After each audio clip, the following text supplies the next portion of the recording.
I was trying so hard to make that face for the icon. I think I pooed a little. Kidding. I'm kidding. Kidding. I pooed a lot. Anyways. Good morning, good afternoon. Whatever it is, wherever you are. And let me consolidate my background here. Because I pretend this helps. I don't know. Maybe I find it therapeutic. I don't know. Howdy, howdy, Miss Q.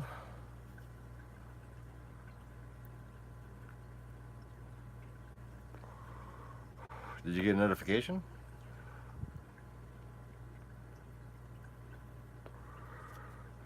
I didn't have an Obama shirt on.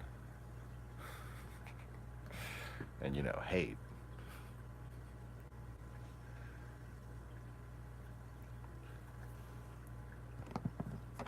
I think the devil got a heart on, just from the title.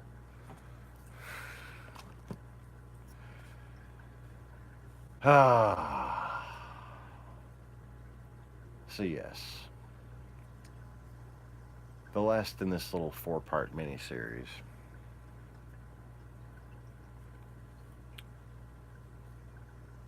Hate.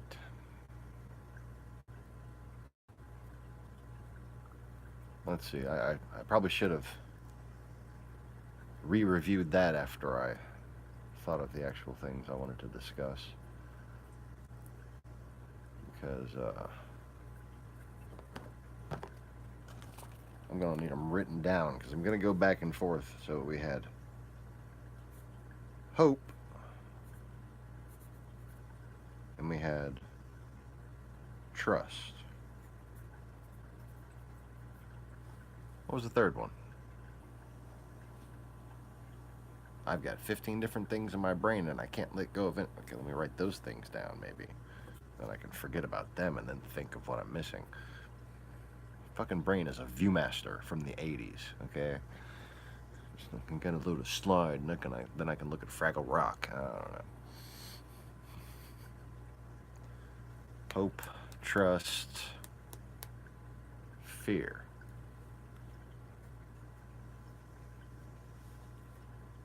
I think Fraggle Rock just deleted everything I had anyway, so yeah, clean slate. Came back to me. But my cell phone designs.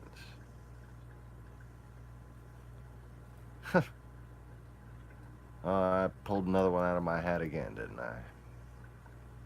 I didn't even realize it. I did not even realize it.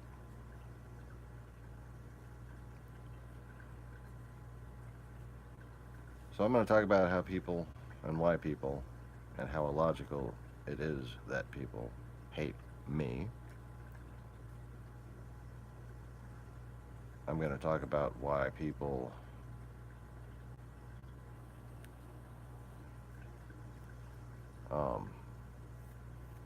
I'm going to talk about why the flat earth drama universe is exactly the way it is.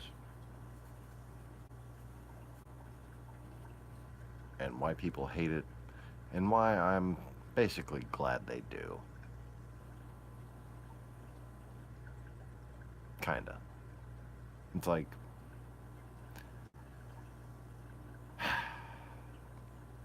well, what was this thing that I had? Yes. How to spot a Russian shill. Yeah. When they continually quote Marx without ever saying the word Russia. Yeah, that's pretty much how you spot a Russian shill. I saw a Young Turks coverage of the Yellow Vest protest that was, just full of that, and pretty much every bit of coverage concerning Yellow Vests. As if Macron, and I'm not really necessarily saying I like Macron. I don't even fucking know enough about him to say whether I like him or dislike him or his policies or anything. But they're acting as though he's a supervillain. They're acting like he's Trump, for fuck's sake.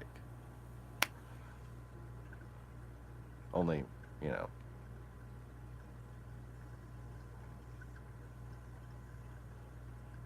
not a large blob of pizza cheese. Pizza the Hut? I don't know why I wanted to snap after that. Pizza the Hut. Pizza the Hut. Pizza the Hut. He's spicy and he's cheesy. No. He's gonna make you queasy. Never mind.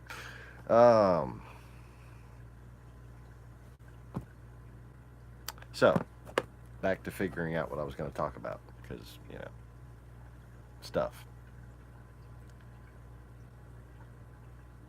Fear, yeah. Me. Hate, me. Trust. No, just not willing to trust little old me. And hope equals delusion. Yes. Not necessarily that hope itself equals delusion, but people's hope that leads them to hate moi. It's an irrational hope. And in fact, it's borderline blasphemous. We're going to talk about that. I'll write that in there. Blasphemy, yes. Making notes in real time while we film the video. Yay!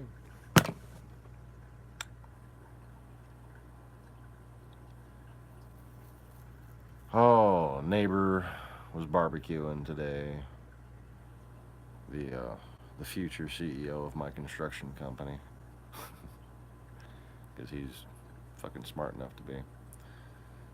And he knows a lot of very talented carpenters. Exactly what I had in mind as far as who I needed to be my guy for that. Because, you know, leadership. I just fucking like to delegate, okay? That's why you have pantheons. Anyways. It's a Jesus joke, I know.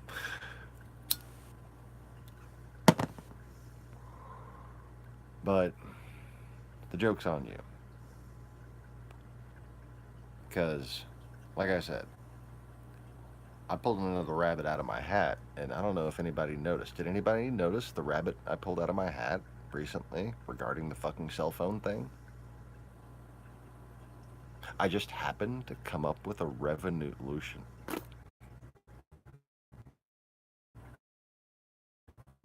I just happened to come up with a revolutionary approach to cell phones. Just as basically the shit hits the fan with the world's second largest cell phone manufacturer.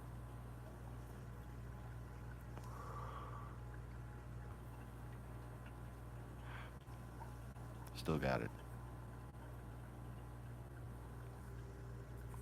I was just looking at my my YouTube lifetime history.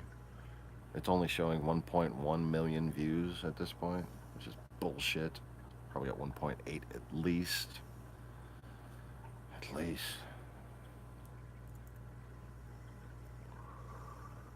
But if you go back to the beginning of my, just go back to right when my YouTube channel started. It's the same exact time period on the recent Mueller findings.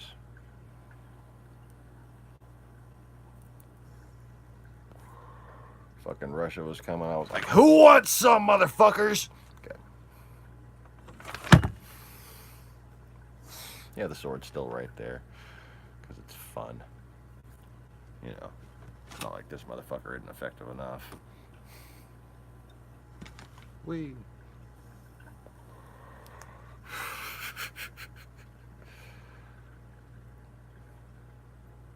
I don't think you've noticed.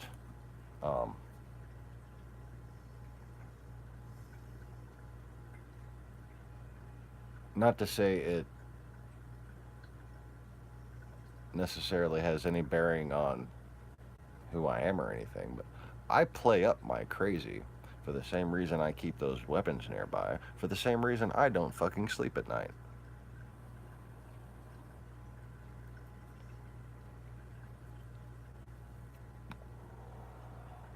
I got a lot of experience, okay? A lot of experience.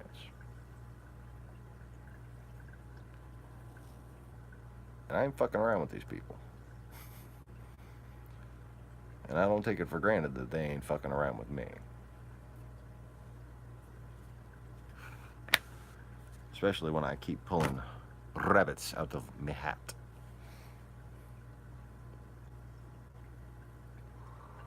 Speaking of hats, I need to not have that sitting like that. That's, no.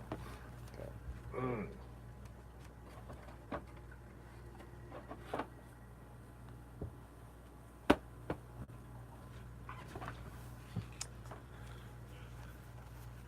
I used to wear this when I was a sharp.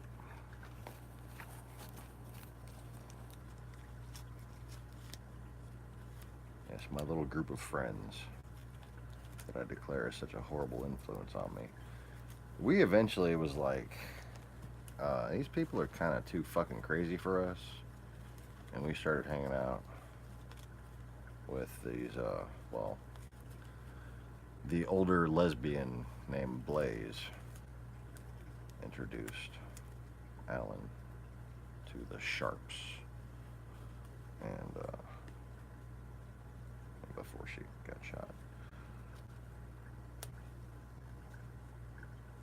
And I was given this by one of my aunts. It's a Civil War hat. Union. And this survived Katrina. Somehow. It's not in the shape it used to be. I'll just say that. I used to actually wear it. I'm pretty sure it's an early 20th century replica, like, or maybe mid 20th century, made around the 1940s, 50s. But it's still cool. Yeah.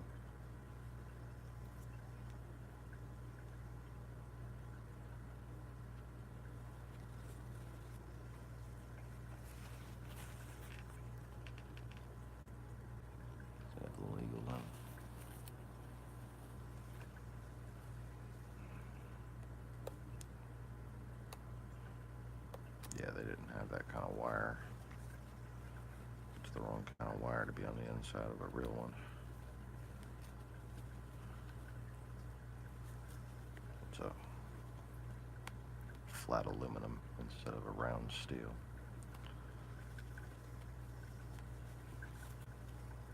So, probably 50s then, I would think. Anyways. I just need to find a better place for it. It was,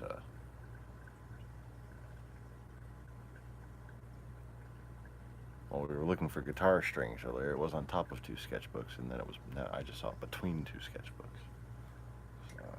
Fuck, I don't even know where to put it. I ran out of room in this fucking house a long time ago. I'll just leave it there for now. Head? No, the brim is broken, and I don't think it would fit on my gigantic head. This is, no. I haven't worn this since I was 12.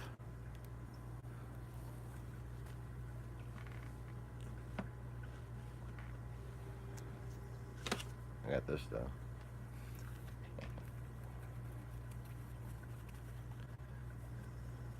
I have a nice little collection of skull and alien head bandanas. Because those are kind of my things.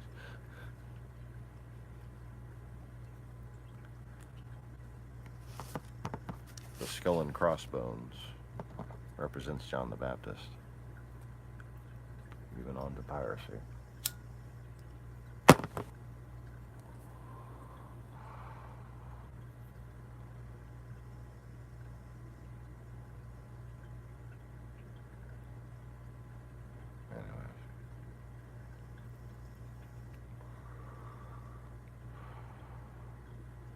I often remember some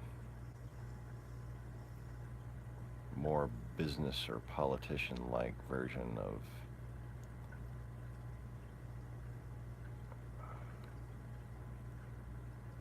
Jean Lafitte or Lafayette.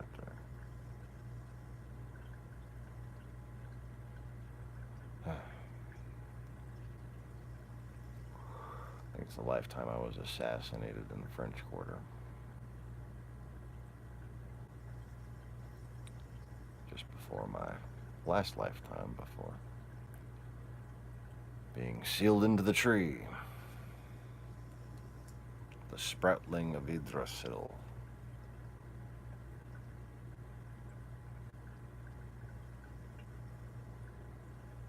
Inside of Ayers Rock in Australia. Known to the ancients as the right hand of God. And if you look at the other formation of Uluru, you'll notice that it looks like the left hand of God.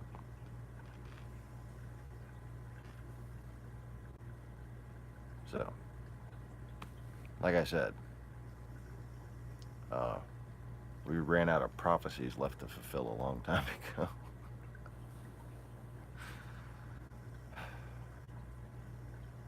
I'm still open to the idea of, like throne boy coming down on the clouds. But I saw the throne. It doesn't look like what you think it looks like. And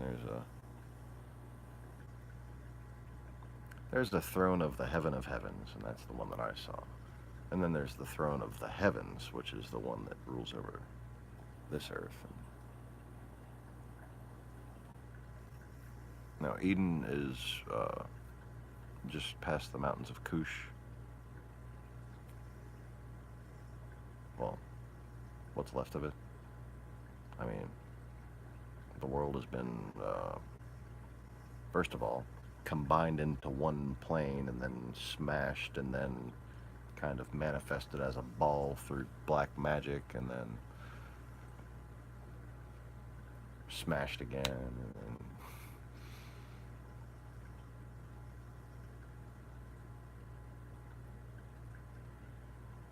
now it's kind of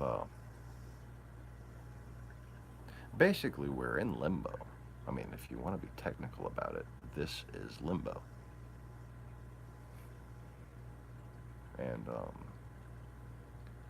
many in 2011 were actually allowed to ascend and disappeared for a while and then came back by choice to help with the task. But I didn't hear from any of them for quite some time, including friends and family. It was bizarre. And then after Kira and I finally had the talk where we snapped together with our hands held like this and our eyes closed to make me human again, because I was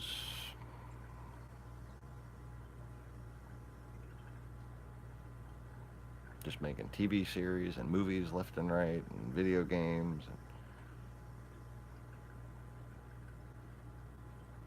HD remaster, Final Fantasy VII remake, and Once Upon a Time. Fucking Peach Dragon, let's do it. You know?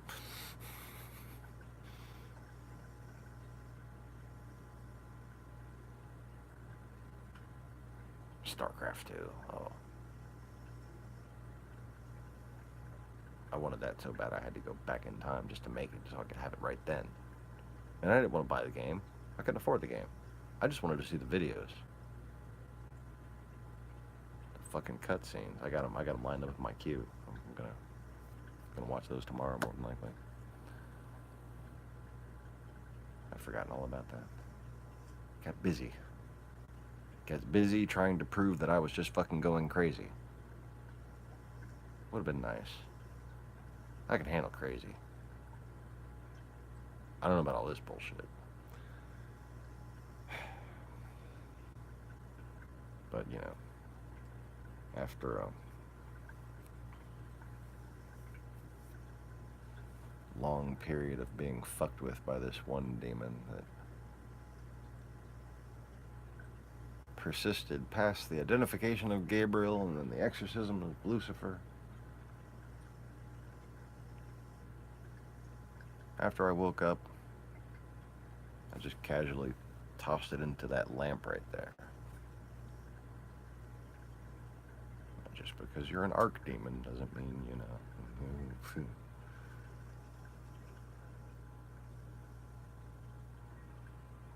As if it were a figment of my imagination that I could just toss aside. And that was Hathor.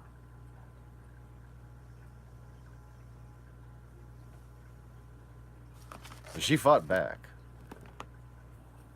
It took a while to decide what to do with her, which wound up being why I have the aberration in my right eye. The Leviathan that people were detecting and calling Nibiru, or Elenin. Just a few weeks before what happened,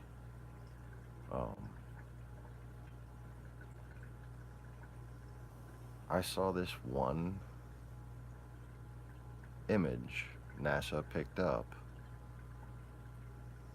that looked like a snaky-headed bitch in the fucking in the chasm of space. This image that's in my eye, NASA fucking picked it up.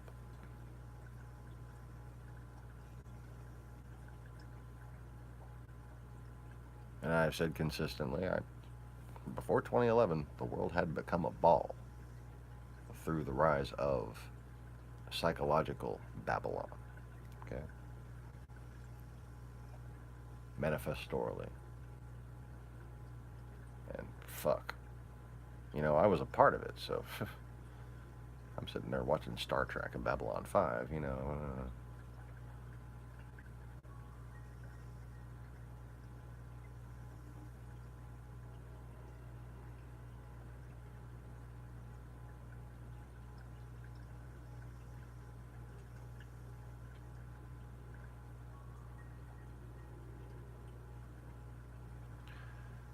Now, it could be all awkward and try to put my eyeball up to the camera and see if you can see it, but I don't really feel like doing that right now. I don't think it's well lit enough in here. Oh. Dude, we just my fucking legs up. Jesus Christ. Oh.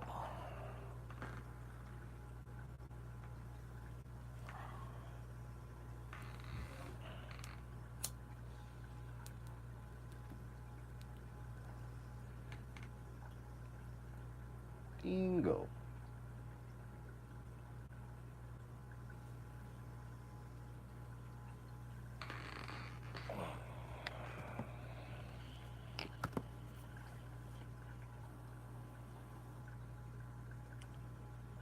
But anyways,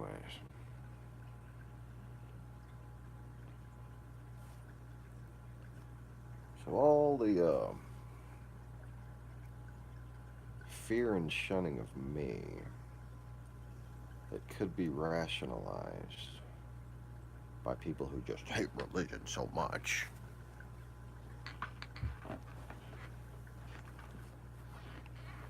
I wonder if then any of them started working on a revolutionary new cell phone design that could basically bring that entire manufacturing ability to America, and we could dominate globally with it. 2 weeks before a major international incident occurred with the second largest cell phone manufacturer. I mean, my particular strategic vision was because of the waning political situation in South Korea, and, you know, because of how much Trump is helping with all that. I thought it would be prudent to have an American company that wasn't willing to sell out its people make cell phones. I thought the time was right. And then Canada goes and arrests the CFO of Huawei. Or how do you pronounce that shit, anyways?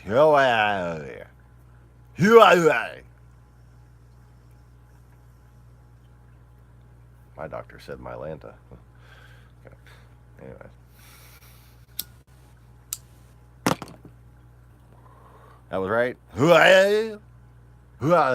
Oh, I get it. It's like the cell phone for people who drive a Pagani. I gotta talk on my cell phone while I drive my Pagani. Yes, it's luxurious. I think I just had a hernia. Fuck.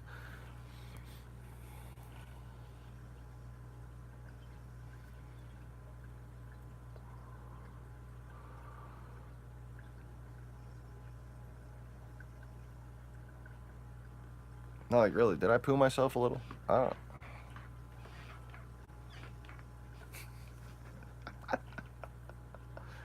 I was straining a little too hard there. This is Macho Man Randy Savage. Okay, no, okay. And I just shit myself.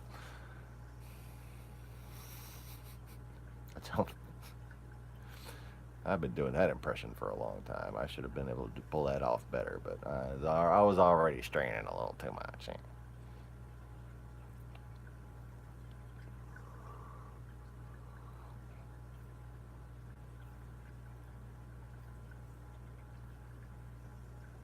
If I was older, Randy Savage would be like my meth head son.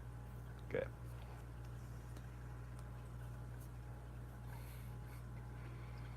Keeping it classy all the way to Christmas. That's right.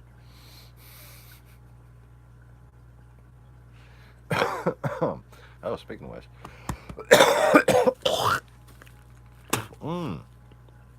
I had to feed the chickmunks.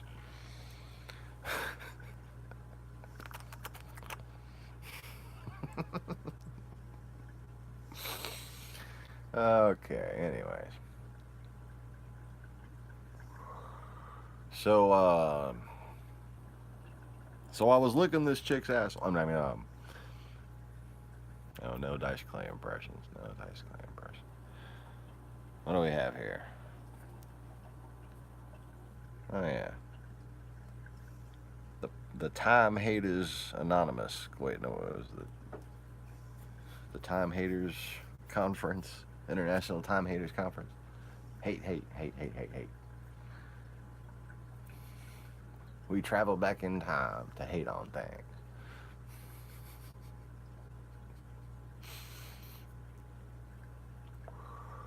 I don't know if I was just, the right kind of high at the time when I first saw that. But it tickled my fancy. Yeah, I was floored. I could not stop laughing.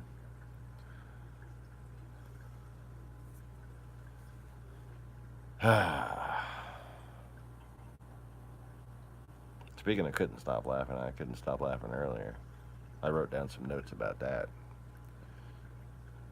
It's probably going to go into my one day would be maybe stand-up routine.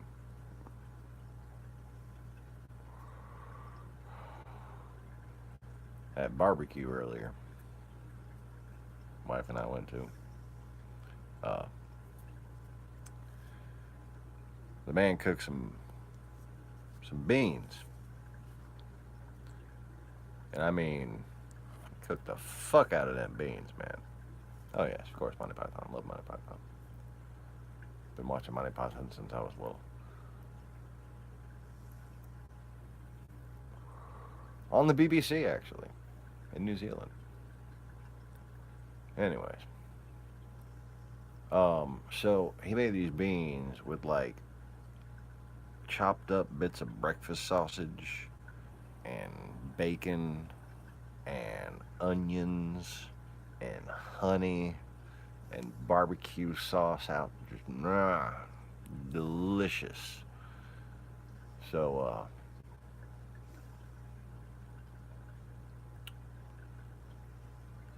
the portions were substantial. I went back for seconds. Which I'm surprised I hadn't let one out on the fucking broadcast yet.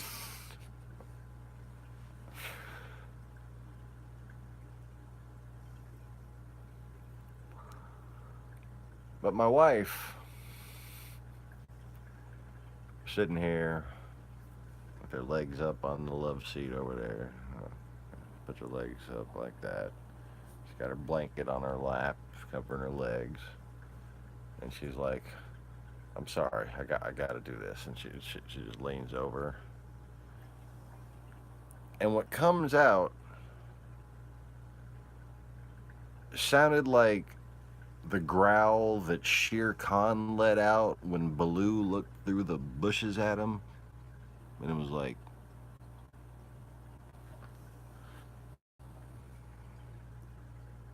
all I could say was like, "There is no Dana, only Zool." Like, fuck.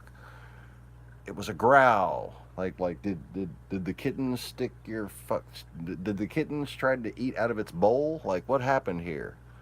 How did your asshole just make that noise? Apparently, it didn't want to share its food or something. I don't know. Fuck.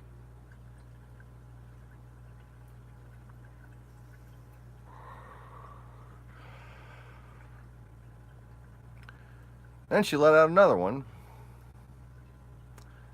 that I can only describe as the blown speaker in a movie theater during that cheesy trailer, you know. In a world.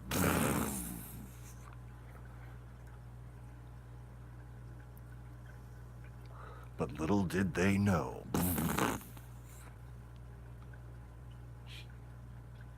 Sounded like distorted and almost electronic. It was something. And then the third one, you know, because third time's a charm, sounded like a normal fart. But she was playing her little video game, and apparently she wasn't just, she just stopped paying attention, lost interest in, you know, how she was polluting the air. And she's playing this game where it's like a Scrabble kind of thing where you match the pictures and come up with the word with the letters. I don't know what it's called. And she yells out just at that point at random for no reason, "I can spell drugs." I say, "With your asshole?"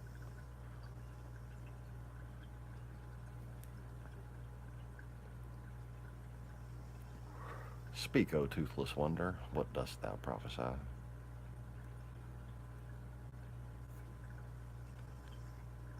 I think that asshole is talking shit.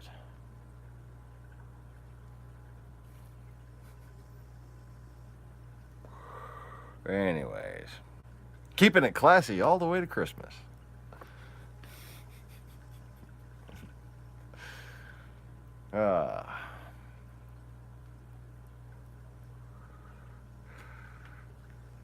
Yep, true story. I had her busting out with that shit too. That's what I was saying to her in real time, and then I wrote it all down. Like, there is no Dana, only Zool. I was growling back at her ass. Just, yeah. Are you threatening? Wait, no. The first thing I said was that a growl? Does your asshole feel threatened? Are you the great Cornholio? There is no Dana, only Zool.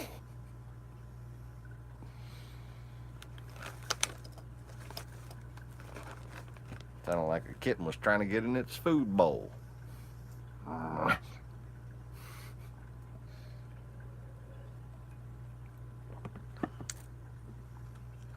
Yeah.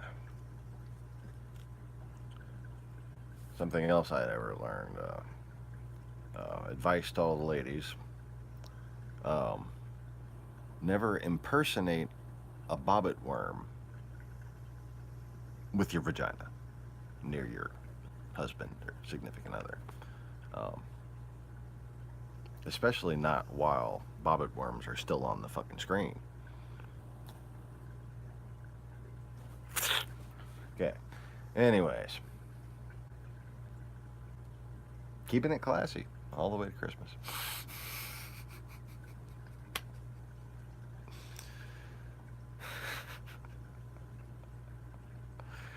I'm just gonna put that the other way for a little while because I'm just like fucking. I'm lost. I'm lost now. What is that? That's rawhide bones.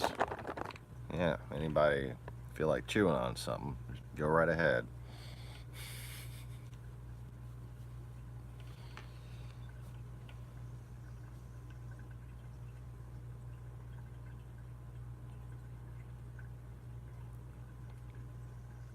You had a paper teeth cutout?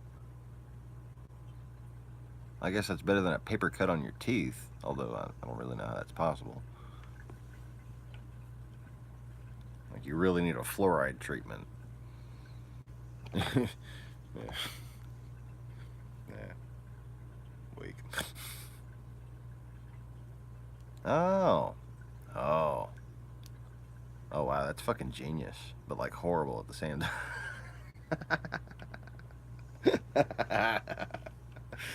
Oh. Oh, you know it'd be great if it was like one of them little pop-up books.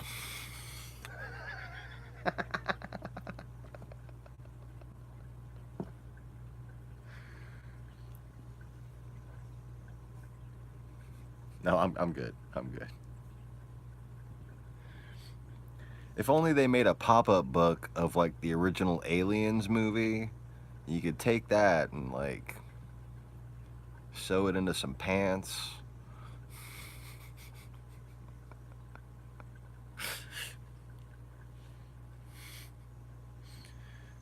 Sit on a park bench.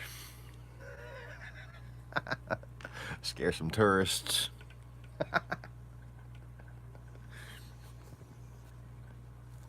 Make sure you train your asshole to growl for full effect.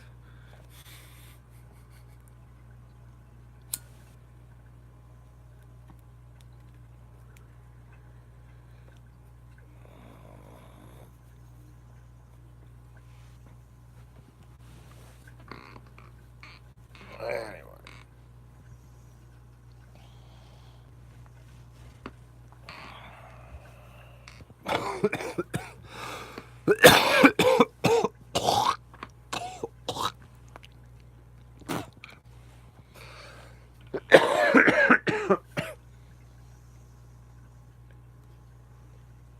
It's not the plague, monsieur. It's not the plague.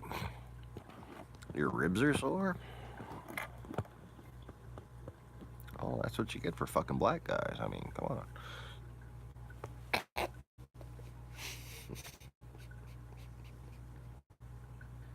Ah.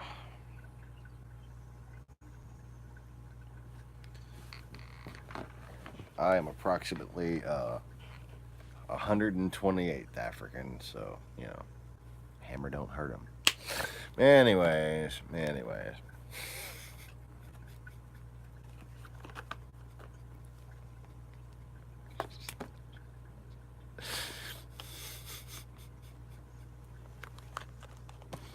If y'all find this shit half as funny as I do, it must be a pretty funny broadcast so far.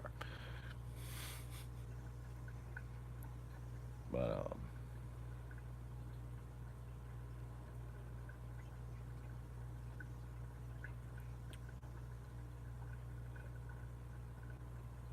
random thought, just in case there's any rich fuckers out there who want to get on the investment bandwagon before it's too late. You know, I know people with money like to be called rich fuckers, don't you? Maybe I should wear a suit and tie more often on the broadcast.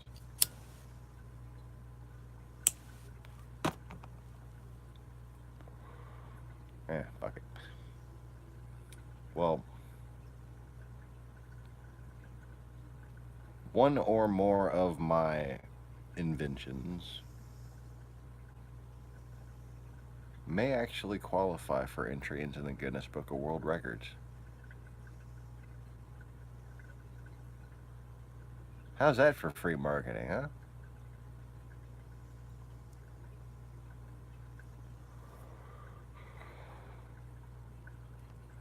I think that'd be pretty cool. It's a spiffy little device. It deserves some recognition. I had to invent several things just to make it work.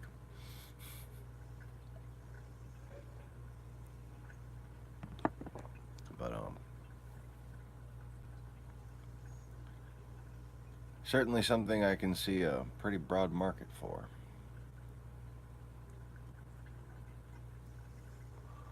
And it will likely be the smallest of its kind ever.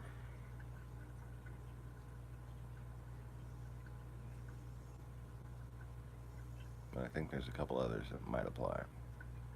But shit, I just invented something. I invented a new substitute for barbed wire today. That looks better, and that's a lot more dangerous.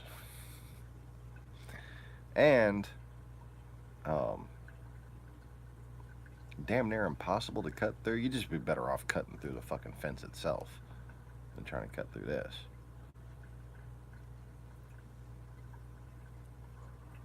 So, once people just saw a video of how it worked, if they ever saw it up, they would never fuck with it. They'd just be like, find another way.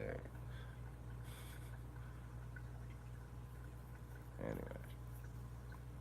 So if you put it on top of a tough fence or put it on top of a wall,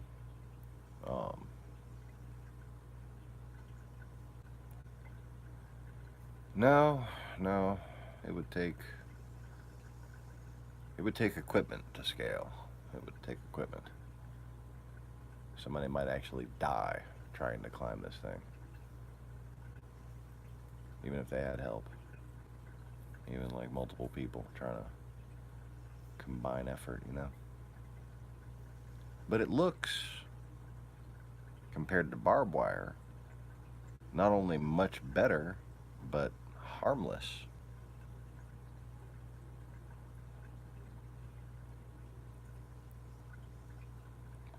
You know, that's kind of what looks bad about barbed wire, you know? Surely you still need to educate people and educate criminals on that shit. But sitting there looking at fucking razors or looking at jagged barbs doesn't exactly, I don't know, fit well with the beautification of a landscape.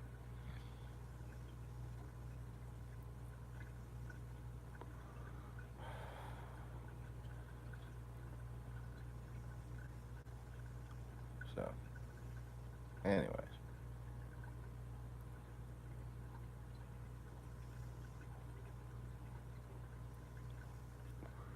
Point is,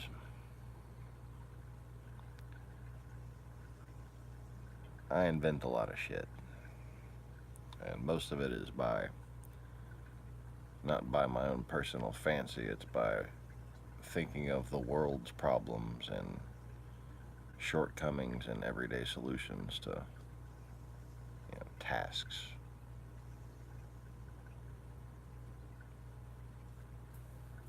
Anyway.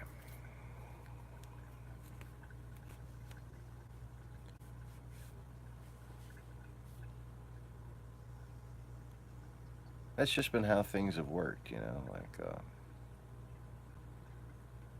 I heard about the Trump signs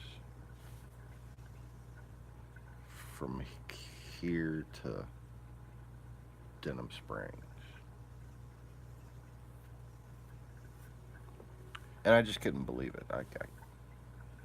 Really? People are that fucking stupid? They don't know this man is a fucking traitor? I mean, because, I was actually paying attention before he started speaking. I was paying attention to what Russia was doing. And then he joined with them, from my perspective, because I was paying attention. That's the only reason I have that perspective. And if anybody else was paying attention, they should have that fucking perspective. So I was righteously angered.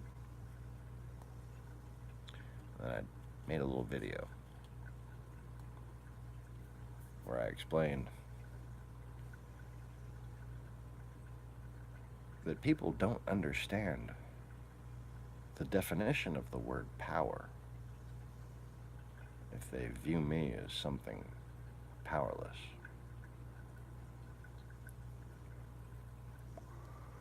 And in this video, let's just say, I had some very anomalous luck when it came to summoning lightning with words.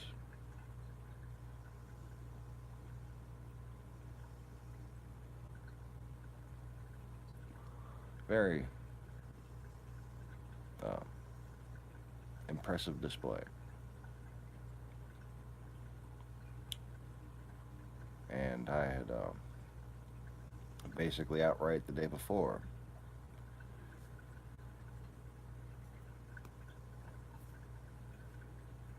announced how upset I was, and that I just felt like playing with a storm.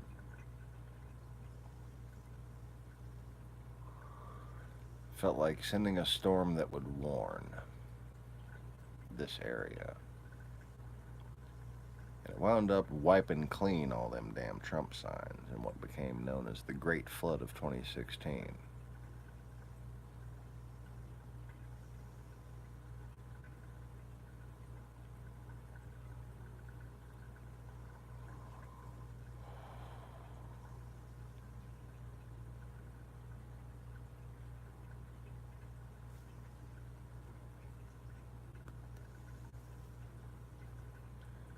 But you know, between having a child born with the same name as my screen name, which was never a word until I made it my screen name, not in any language on the internet,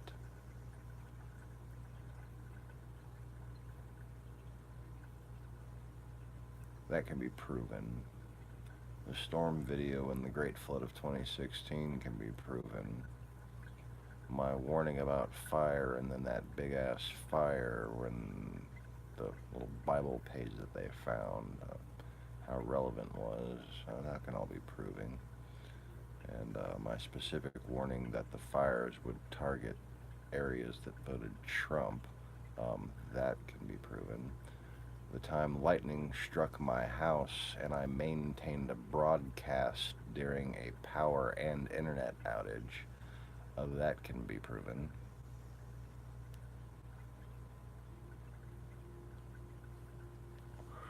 The fact that the video in which I draw on the sky and then lightning goes sideways along the path that I drew, the fact that that isn't edited, that can be proven. The fact that none of my videos in which I clearly demonstrate at least an influence over lightning, the fact that none of those videos are edited in any way can be proven. The video in which I mimed drawing a sword,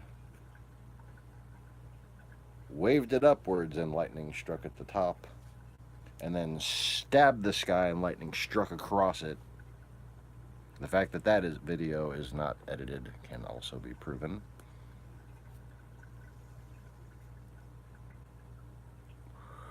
And I filmed that video specifically for the point of proving that it wasn't some damn coincidence.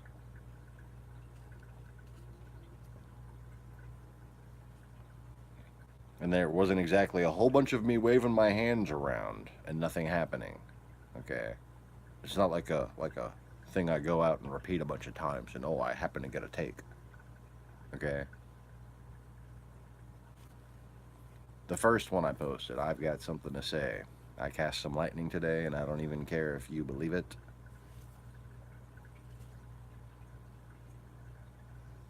That was one take, one try. And I would think as much as Google snoops around on my shit, they could prove that if they wanted to.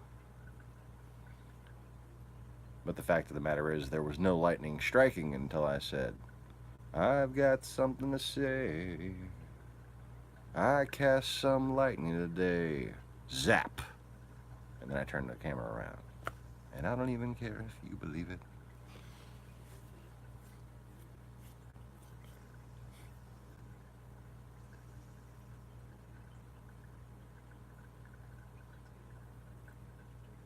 You know, since then there's been like a lot of little cute coincidence-based videos.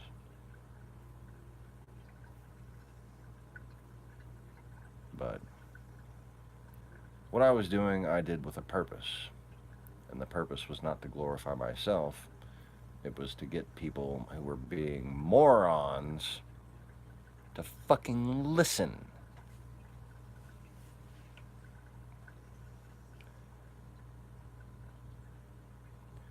You know, the video from 2011 that's still on this channel. The fact that YouTube changed one of those videos that was originally uploaded in 2011 because I edited it.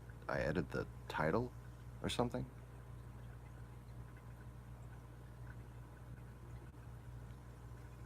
I edited some little setting on it, okay, and they changed the date into a brand new date. But the other videos relevant from that time, I mean, they literally, in my opinion, these knowing Satanists did that knowing who I am in order to manipulate the proof of the original upload from 2011 and change the date on it and make it seem like something that was done after the fact. But I had gone through my video archive, I'd shown y'all on screenshots the dates of those recordings in fucking Windows, and most of those videos are still up there, having been uploaded in 2011, including the first encounters with Gabriel, which are labeled as UFO New Orleans Gabriel Archangel.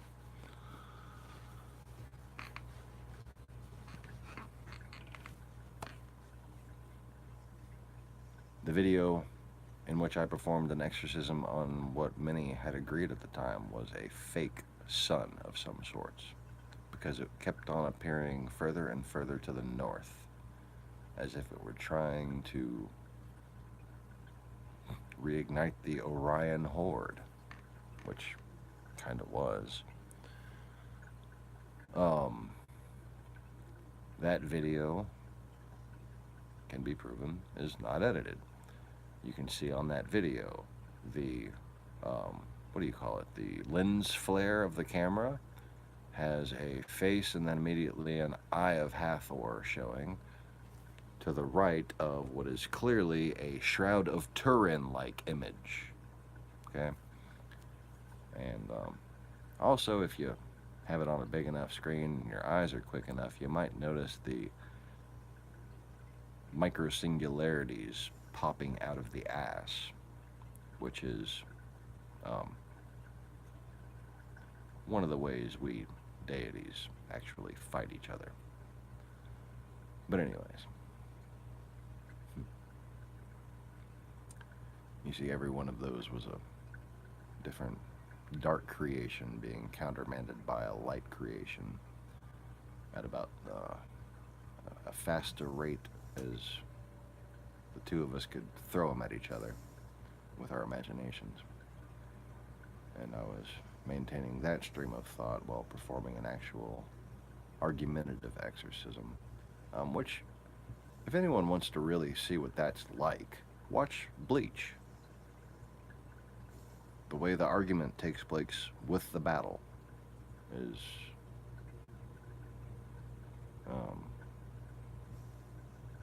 poignant.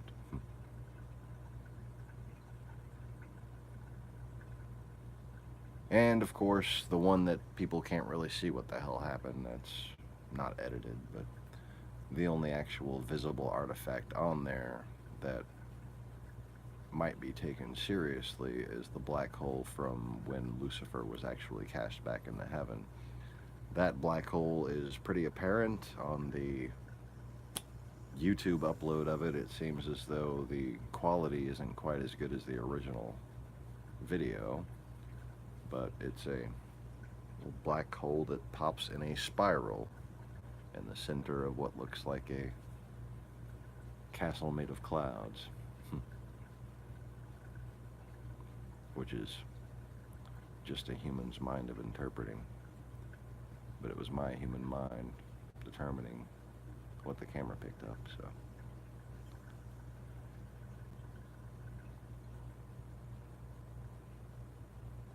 Anyways, the fact is that all the changes in reality, all the changes in the way society works, all the changes in the way spirituality works that have happened since 2011, they all relate directly to actions that I took in 2011, which were documented. And just in case nobody can fathom what it means when Lucifer, the devil of pride, gets sent back to heaven for judgment, and lust is exercised, Hathor, and only her son, the god of war, who is deception, only he remains. So what did you have since 2011?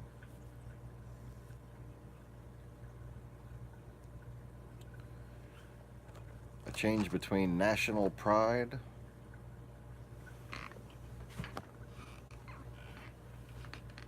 being actually about something, whether or not everybody had it right is a debate to be had for sure, one that I won't argue, but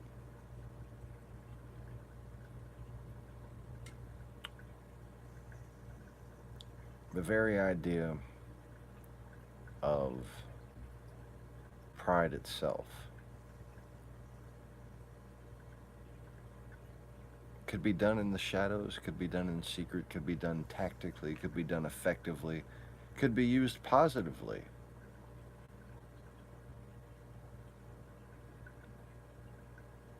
Still can be. But every way in which it was used against people was more prevalent. And it was based on something inward, often based on truth. The only pride that remains today is based on fake news causing nationalism.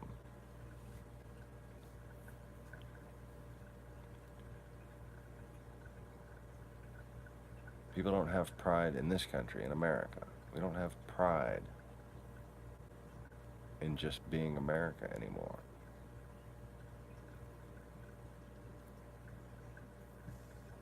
And also, before 2011, lust. Oh, we were, I mean, as a nation, obsessed with fucking Beyonce and Kim Kardashian. And, you know, those people are still part of our culture. But have you noticed? We're not all batshit over them anymore. The rate of teen sex, the rate of promiscuity across the board, according to data that's been collected, has gone down.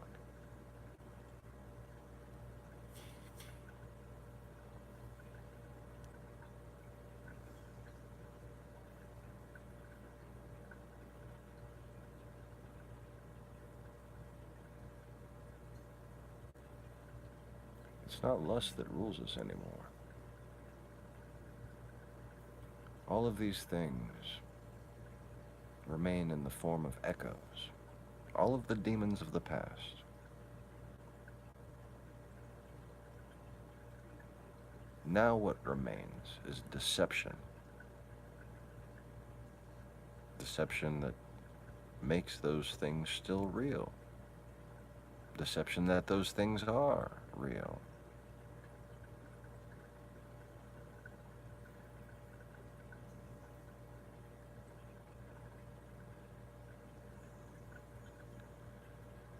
But most of all,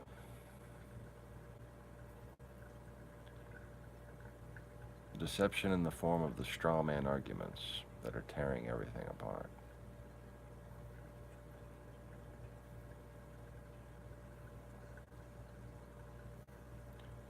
See, I think straw man arguments, I think flat earth, because one of the most alluring things about flat earth theory is when you realize just how full of shit your education has been. Because certain things you're told simply aren't true. Nobody ever believed that the map was a square, and if you went to the edge, you would fall off. Nobody ever believed that.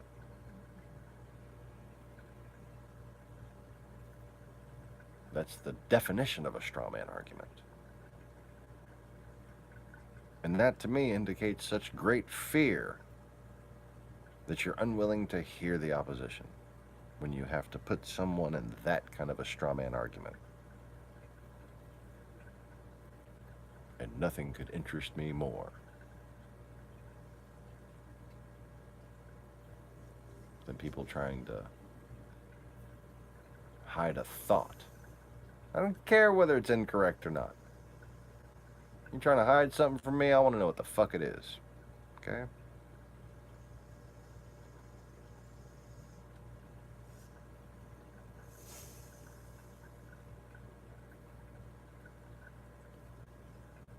Now, I remember the world being flat. Truth is, right now, I don't know. Right now, I want it to be a ball. But I don't really care.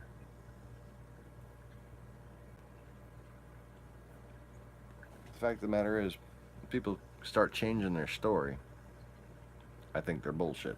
Because when people change their story, they're usually bullshitting. But when it comes down to it, the reason why people started talking about it on YouTube has nothing to do with bullshit. It was an agenda that was bigger than just finding out the truth. In fact, all they were doing was using perspective truth as another means of anti-US government brainwashing, as if the American government had invented rocketry. Because you know how we launched Sputnik.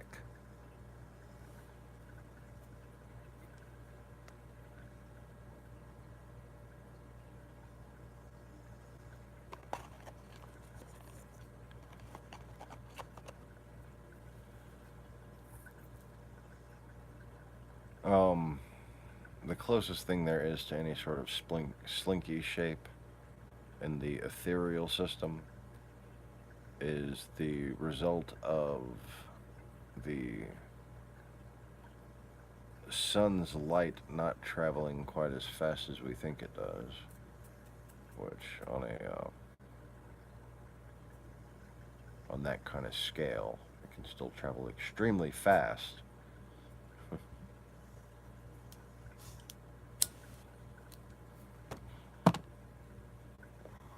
But because of the relativistic motion of things, there is essentially a dark spiral, or a spiral of the absence of light, that is essentially a nexus of event horizons, if you will, that at certain points in the calendar, the moon intersects. And I demonstrated quite effectively how that creates all of the different visible apparitions we see during a lunar eclipse.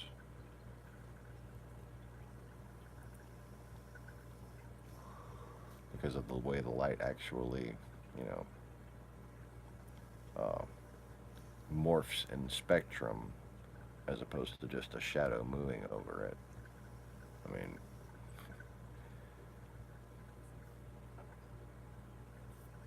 the way we're told that it's supposed to happen and the way it happens when you actually see one can be quite different. Sometimes they look normal, sometimes they fucking don't, okay? But the reason why I was shunned from the Flat Earth community, despite that, I can argue better than any of them. Despite the fact that I was coming up with original solutions to every question anybody had for them, and they still get stumped on shit that I answered 3 years ago. I'm the only one to put out a model that works with everything. But it was never about that. It was about pushing an agenda, an anti-US government agenda. And how do you tell if somebody is a Russian shill or an anti-US, not a CIA shill, not a US government shill, not a Jewish shill, you fucking morons. A Russian shill. When they quote Marx without ever mentioning Russia. It's not that fucking hard.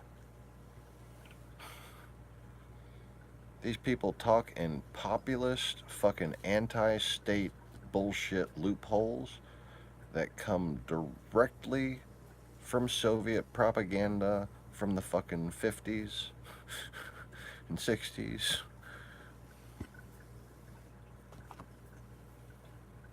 And they just apply it to this subject, and they apply it to that subject, and now they apply it to Flat Earth.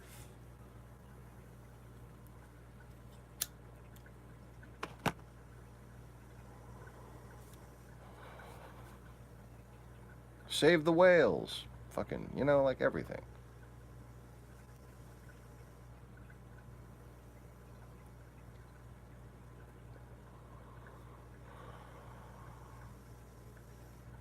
Exactly.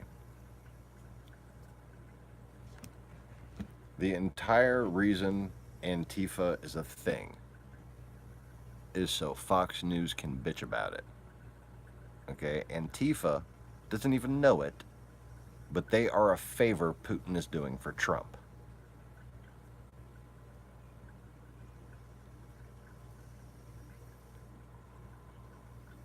And I sympathize with most of what most of them fucking people believe, okay? But they sound like infants when you quote Marx without mentioning Russia.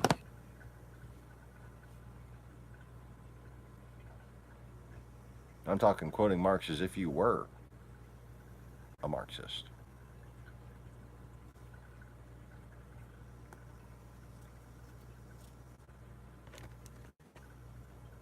And they move on up the ladder too, and they quote Lenin. Talking about the workers. Talking about the bourgeoisie. On France 24. Talking about the Yellow Vest. Quoting Lenin. Not mentioning Russia one damn time. After all the fucking arrests in France related to Russian footballers causing riots, after all the different arrests in Europe in general related to non-citizen provocateurism, not one mention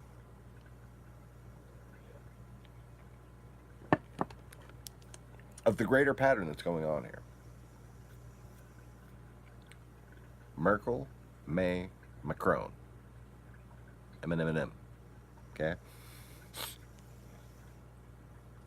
All of them. Do you think if a scheduled one-fer, which Merkel pretty much is scheduled, you know, it's about time, right? If he can turn a one-fer into a three-fer, or a two-fer into a three-fer, I mean, because May kind of had it coming too, but it's still up to the timing of influence, that's for sure.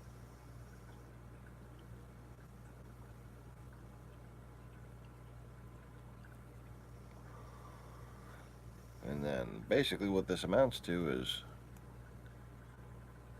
NATO having a weak continuity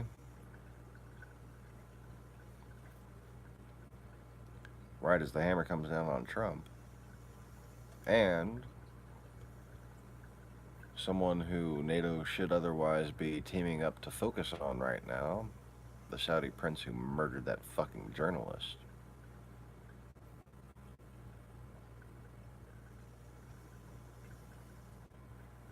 And who was it that warned you that there would be Saudis in full cooperation with Trump and Russia?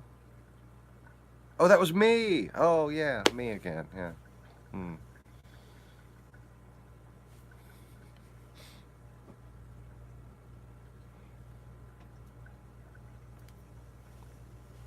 Right, the fact that it's 3 M's is kind of interesting.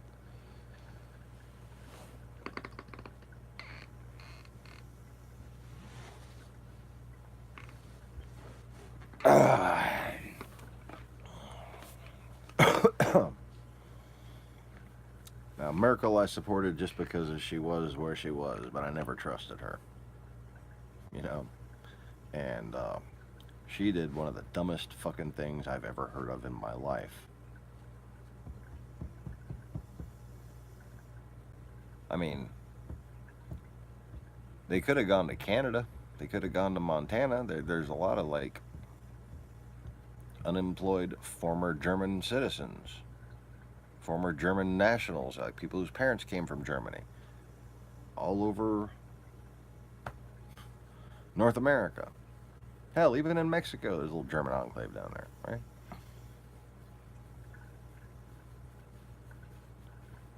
She says, no. We're running out of factory laborers or whatever.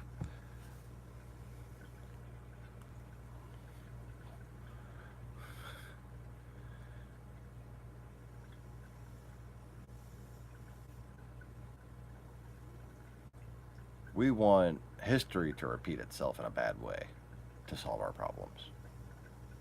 Yeah, I'm just gonna leave it at that, right? I'm just gonna leave that at that.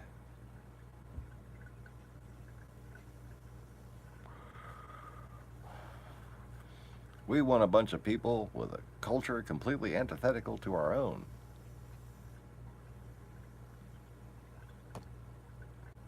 Because if we don't think that, we're just horrible and, you know.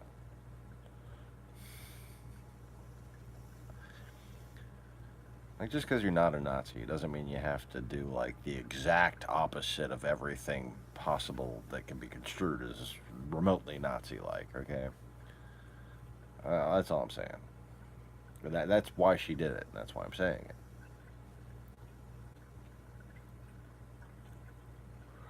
She was trying to be anti-nationalist. And I mean, for fuck's sake. Just stupid. Yeah. If this was 40 years ago or 40 years from now, maybe it wouldn't have been that stupid. But during, like, you know, the uprising of Islamic State and shit, really? Really?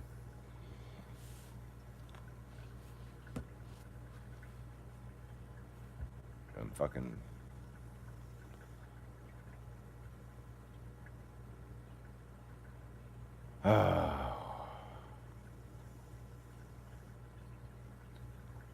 Macron, I never much looked into. He just seemed sort of on my page about things, which, you know, I could see why the Russians would be pissed about that.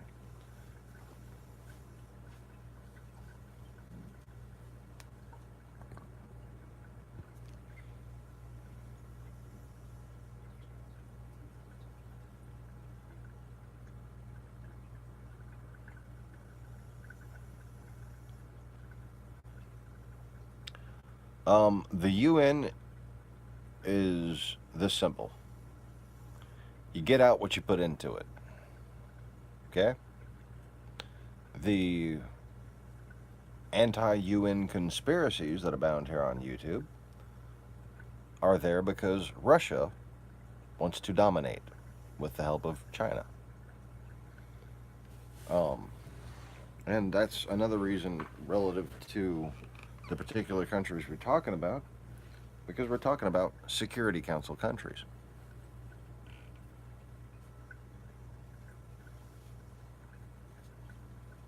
Now, as far as refugees go, you got to understand how much the Russian mafia and its affiliate Islamic groups, mafias, actually have control over that. And you also have to understand exactly how many basically communist countries, basically Russian controlled countries, have representatives, not just in the UN, but also in the EU Parliament.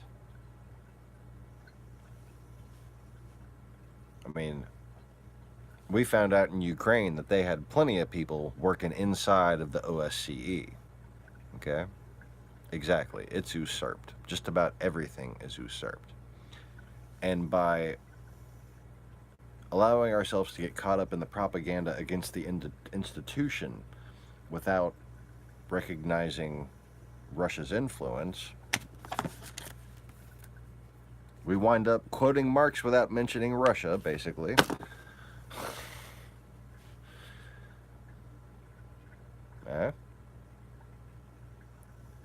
We abdicate our responsibility and our role. Okay? See, rather than giving up on the institution, participate in it. You know, fancy the thought, you know?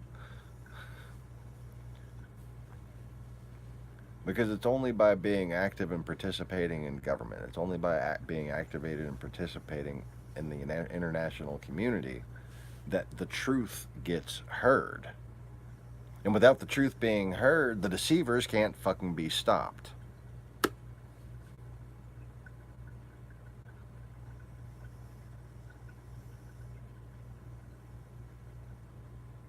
So the whole drama that unfolded,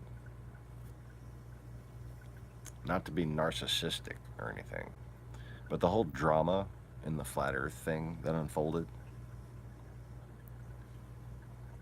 was just for covering me up. Okay? You had one underpaid Canadian actor after another just setting up shop in his fucking living room, talking the same generic shit, reading from fucking online evangelical study shit, right? Not adding anything, not solving problems, just regurgitating data. Every single one of those fucking channels showed up right after I fucking made my channel. And the most popular one, Jeranism, showed up in the lieu time between me trying to register my channel and YouTube actually letting it start to fucking work, which took almost a month. And as you can see, Jeranism's registration is 2 weeks exactly before mine, when their channel became active. I was, of course, on Facebook in the Support Ukraine group, so the Russians were aware. I was on Facebook saying that I was going to go to YouTube because I thought being so much bigger and broader reaching of a company, maybe Google wasn't censoring its damn people, you know, like. And in the beginning, I had really good results. I mean, when I first made my channel, I could get more people on the live stream than this. which should be the case for anybody making a live stream, by the way.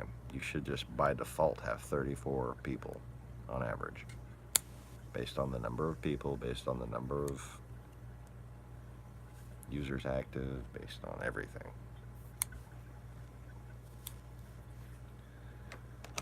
12 during non-peak times, 34 during peak times. So I guess, well, right now we'd be fluctuating between 6 and 12 because it's an extremely non-peak time. But that would be if it was a brand new channel, not a, 3.5-year-old channel that was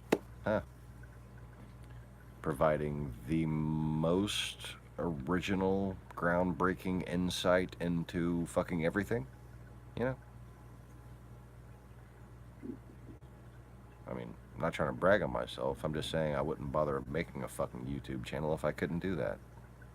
Why would I bother squeezing my head if nothing good was going to come out? I just leave it to all these other assholes to regurgitate shit, and I could do, other things with my life. Fact of the matter is, I would much rather people be smart enough to not need my help. Because I'd rather be doing comedy. I'd rather be breeding fish. I'd rather be fucking working on old Hondas, making them go fast. Yeah. Oh, that's just depressing. Please let there not be cat hair. Oh, no cat hair. I don't know what that chunk was.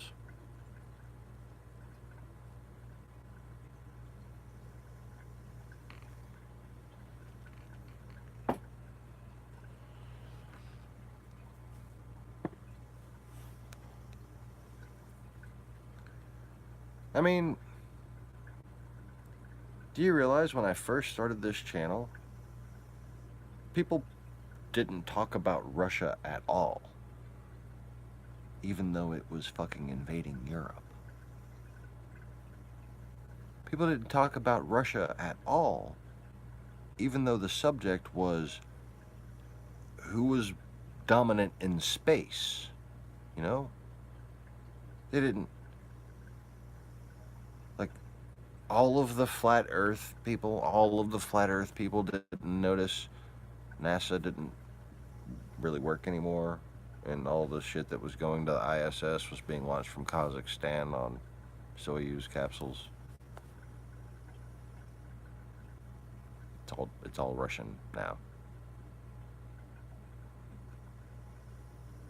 I pointed that out, so I got shunned.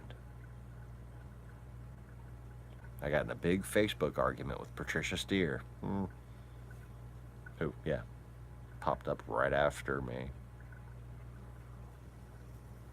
She was all too willing to fish for information for me while I was pointing out that she wasn't from fucking New Orleans like she said. Yeah, I happen to actually be from New Orleans. What exit? Because you see, New Orleans, you got the I-10, okay? And if you don't call it the I-10, you ain't from here. I know. Because when I lived in Texas, I didn't fucking call it the I-10. I just called it I-10.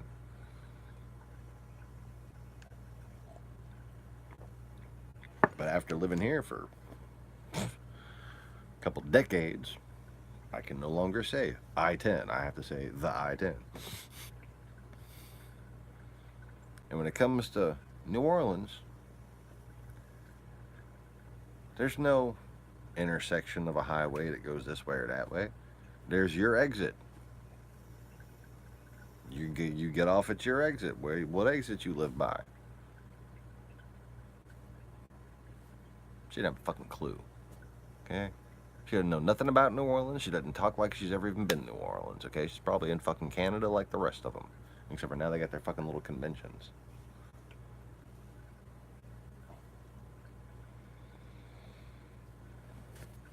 And they quote Marx a lot. without mentioning Russia ever. But they hate me. You know, I'm the only one to come up with a map that actually works with all the different flight plans. Okay.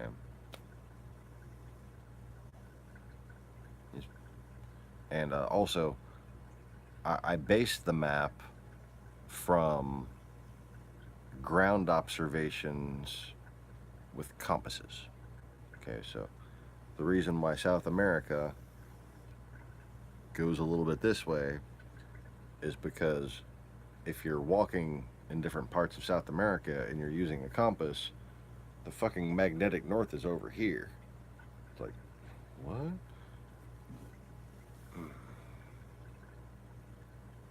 So I simply lined up their trajectory with magnetic north. And everything's on the same fucking, it's just...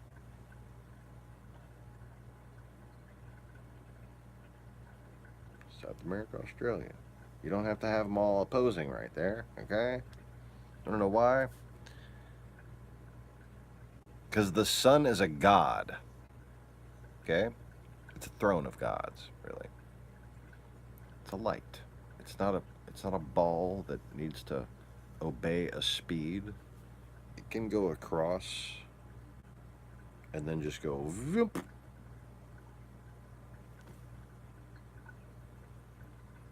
I see stars do it all the time. What makes the sun any different? A sun can move a star can move 70 times faster than the frame of your eye. Okay? And that was referring to ancient men's eye, which exceeded easily in a calm state 42 frames a second. Okay? In an excited state, well over 150, all probably the way up to 420. Easily able to see the flicker at that spectrum.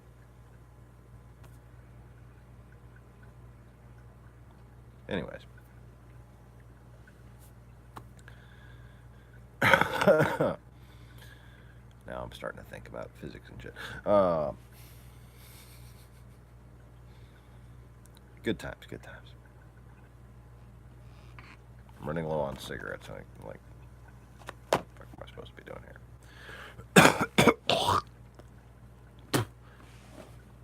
I was just at the damn store and I didn't get cigarettes. Fucking moron. Oh well. I just felt like torturing myself.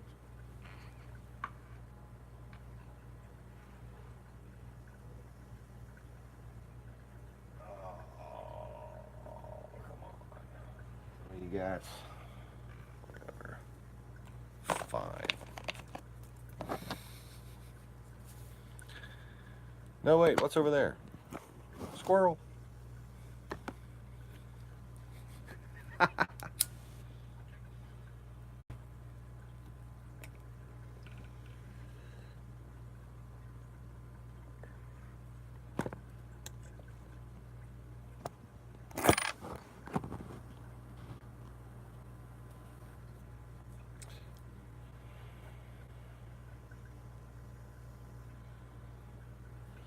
Anyways.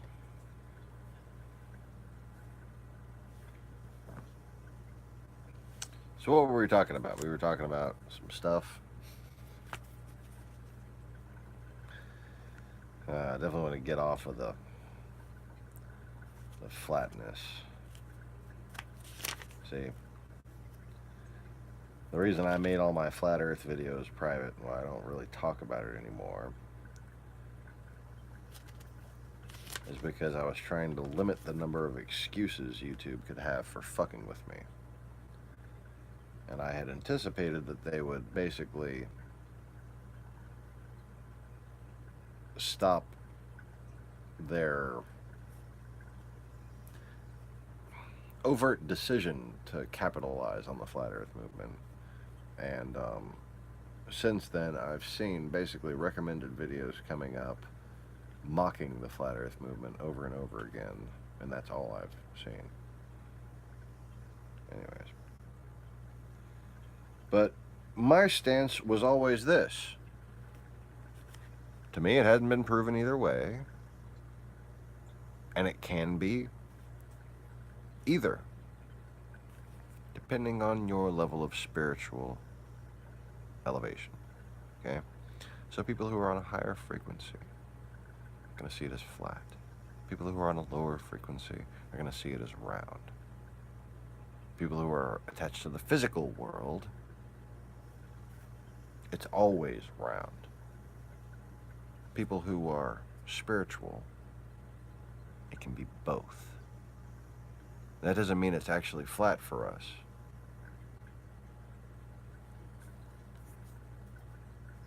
But if you want to perceive spirituality,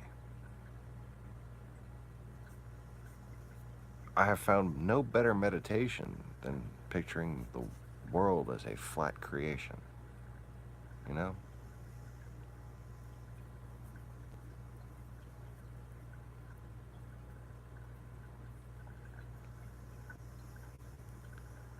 For me, it seems the continents themselves used to be smaller, even after they were realms. I mean, they were certainly smaller when they were realms, but even after the realms combined to make this realm, everything was smaller. And a lot of things have expanded seemingly in place as they were shaped, not just having been added to and expanded through tectonic movements and stuff like that. It seems as though, I don't know, almost the space between molecules has expanded. And then again, I remember being a lot bigger. That's weird. Anyways.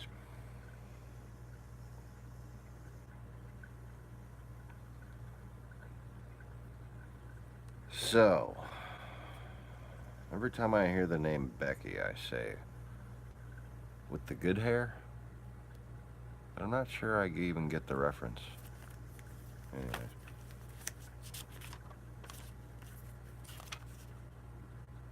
Trying to look for the thing. What's crawling around up there? Ah! Whatever it is, just die. You can stay, your corpse is welcome, but just stop crawling.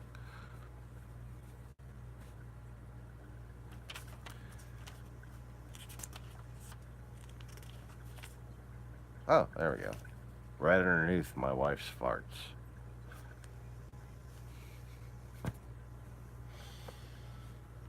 Fucking sophisticated operation here, man.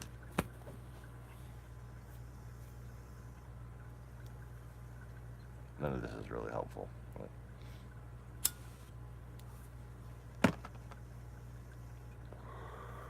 So,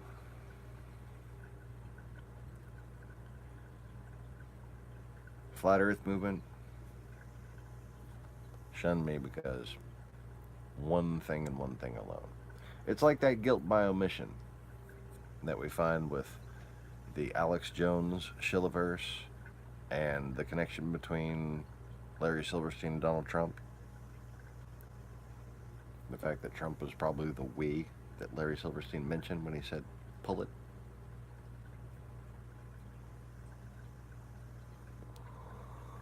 Well, Flat Earth omitting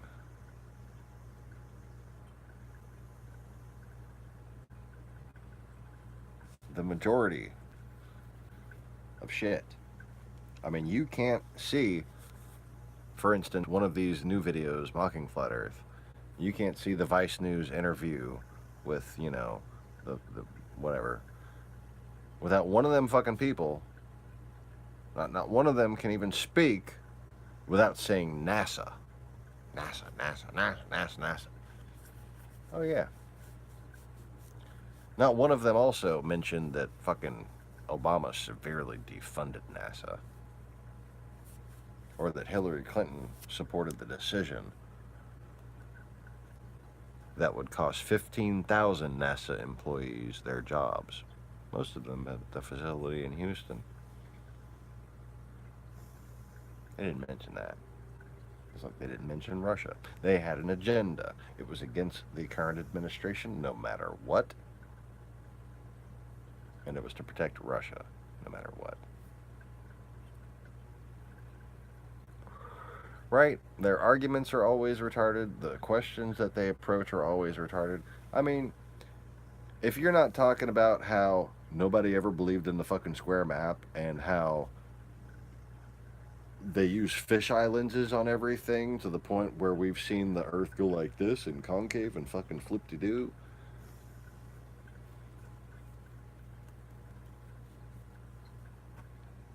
You're not talking about how the Smithsonian reels got misshipped and how we got fucking video of Buzz Aldrin supposedly halfway between the Earth and the Moon, pointing the camera from one side of a fucking plane to another side out of a little circle window. Okay? The shit we know that we've been lied to about. They don't fuck with that. They're going to talk about, oh, you can see things further than you're supposed to see things because light bends. Doesn't everybody know that light bends? I mean, on one hand, they say the fucking ship goes beyond the horizon and it goes fucking low. On the other hand, oh no, the ship doesn't go beyond the horizon because light bends.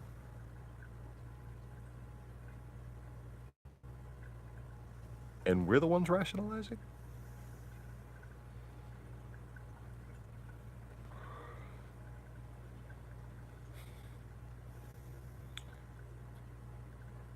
They shun me for the same reason YouTube shunned me. Because Russia fears me. Because all I do is win, win, win, win, win.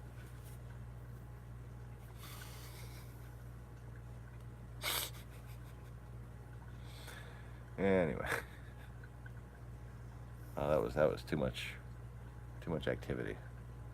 I just got hungry from like movement. Yeah.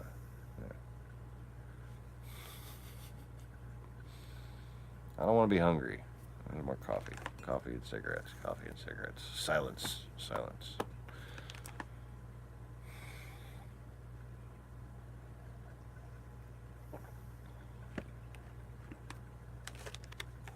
How the fuck am I even be hungry after all the food I ate this weekend? I don't know. My logic doesn't translate very well into the whole 3 meals a day thing that humans do. Yeah, breakfast of champions. I didn't know he had a song. Hi, Conway, by the way.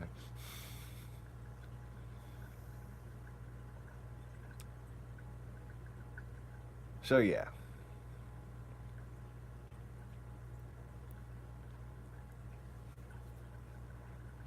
By their irrational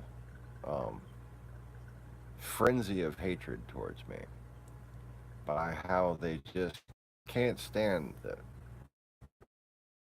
audience,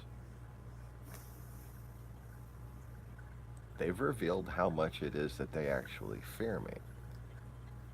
But unfortunately, because people don't know how to read the actual legal definition of what a cult is, there may have actually been people within our government to go along with that.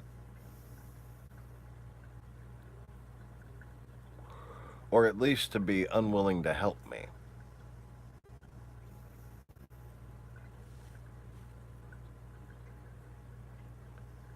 You see, the reason why the definition of the cult is written as it is written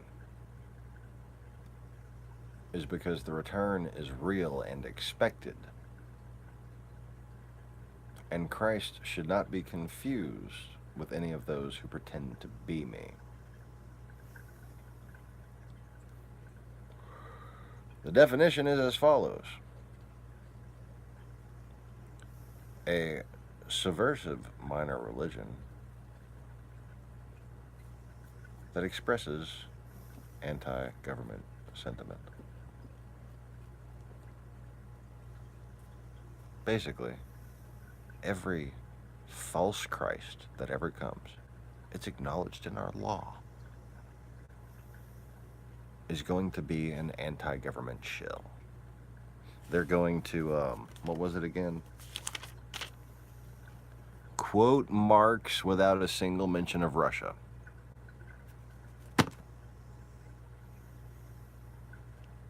Go look at all of them. Look up a list. Find the guys. See what they said. I did, just for fun.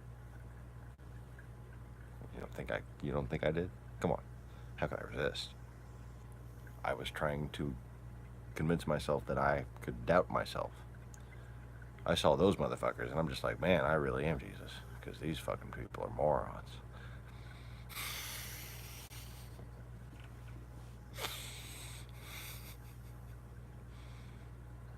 Doesn't get much funnier than that, I don't think. But again, let me clarify, just in case someone's listening to me like a moron. Jesus means I am. In Proto-Latin, or Proto-Gaelic, which happens to be the same fucking language. The modern iteration of which is apparently Basque. Oh yeah, another thing on record. When I came out and said the thing about Basque, remember when I wrote down the fucking things and I talked about it on here, Conway? Had you ever heard of anything going on in Catalonia before then? In Spain?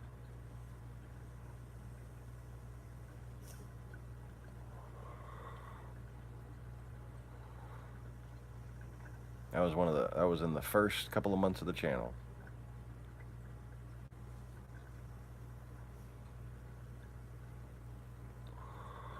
And then about 6 months later, ooh, riots in the streets.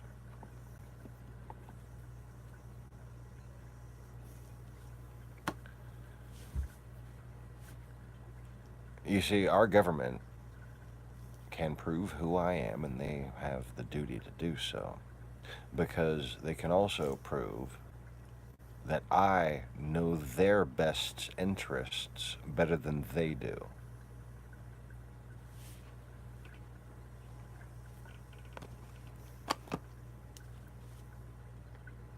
And in fact, while they're at it, they should go ahead, and while I'm on the subject of covering all the different things that they should and could prove about me, let me go ahead and reiterate that I fixed the fucking economic collapse with an email. You're welcome. Public-private investment program. 80% government remains stakeholder. 20% managing investor. Managing investor makes out. Government recoups. My plan. Sent in October of 2008, while the economy was still collapsing. As soon as I learned what a credit default swap was, I'm like, wait a minute, this is what we need to do. It's just fucking immediately clear to me.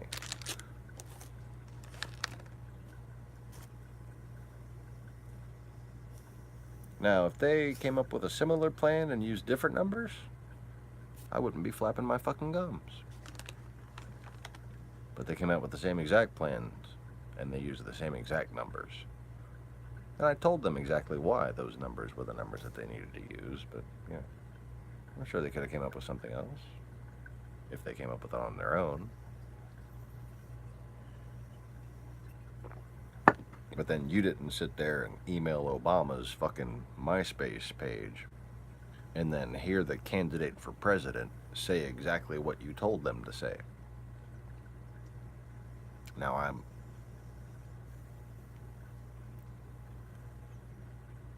I have no idea either way, actually, whether or not he has any clue that it was the IQ guy that they sent the thank you package to.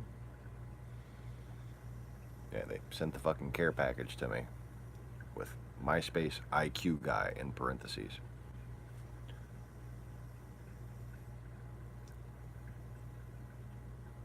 And but I don't know whether or not he has any idea, or whether or not it was some intern that was buddy with a speechwriter, and they're like, let's just take this guy's shit and not give him any credit, you know? That could have been the same thing with the PPIP. Or they could have decided, because of my, criminal history and everything else,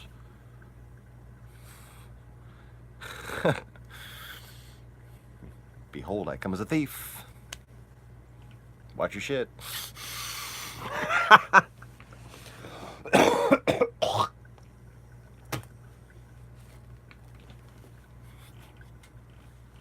I know people have the whole problem understanding what words mean, but that's what those words mean. A thief. Like metaphorically, like I come as a thief in the night, not like a thief in the night. There's a difference.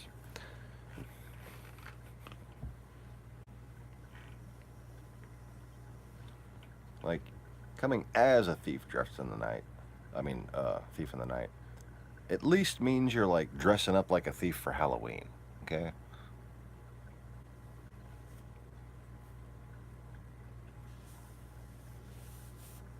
Otherwise, try to keep an eye out for the Grinch stealing the tree and shit. Indeed.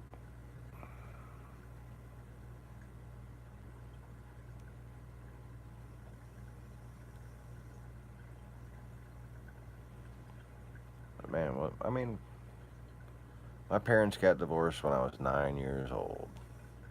My father told me he couldn't speak to me or see me anymore because he had to pay child support. And I started quoting Marx without mentioning Russia. I had a disdain for the wealthy. I mean, a severe disdain for it. And, the people I stole with, we had sort of an honor among thieves where we didn't steal from other poor people, Well, unless they had really good shit and it wasn't, hard to access. I should have fucking known better,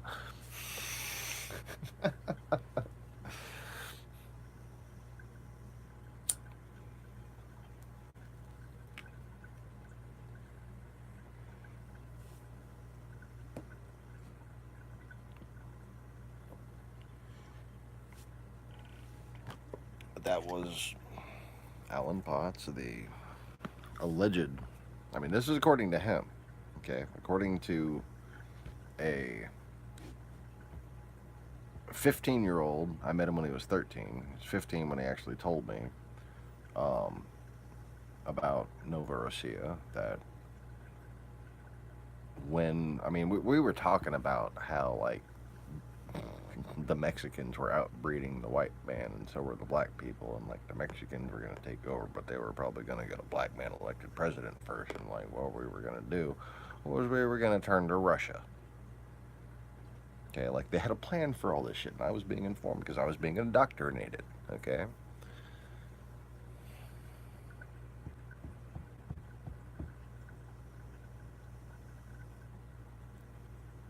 And I don't remember whether it was in that conversation or the next day when I asked,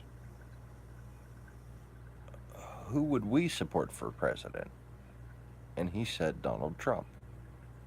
Now, according to Alan Potts, his dad was in the KKK and the A Grand Wizard of LaGrange, Texas, Now, I later find out that LaGrange, Texas is the center of a lot of different fucking right-wing conspiracies.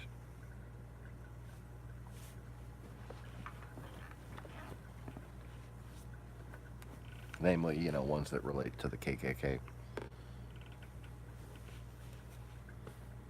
So the fact that he was privy to that information, and the fact that LaGrange is where his people came from,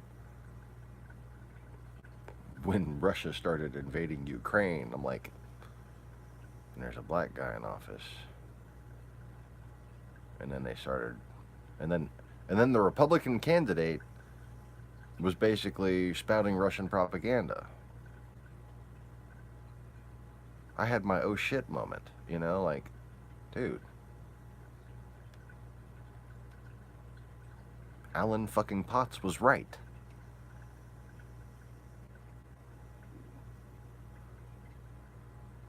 Fat asshole who used to kick me on my shins at fucking Arby's just to toughen me up with steel-toe combat boots, just kick me in my shins over and over again while we're trying to fucking eat. And laugh. Oh, his fucking laugh was so obnoxious.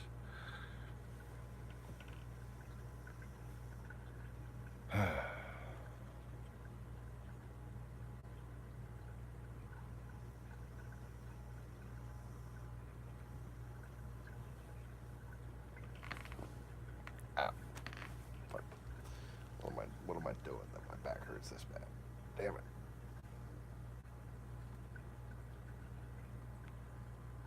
Oh, come on.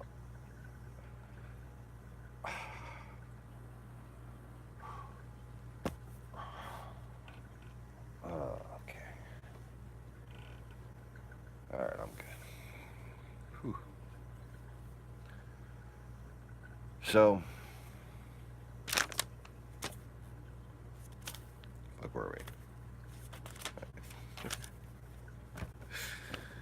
we were not quoting Marx without mentioning Russia.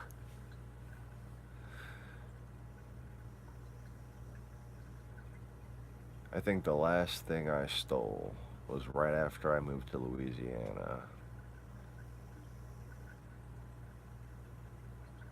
And it was a CD. I don't remember what CD.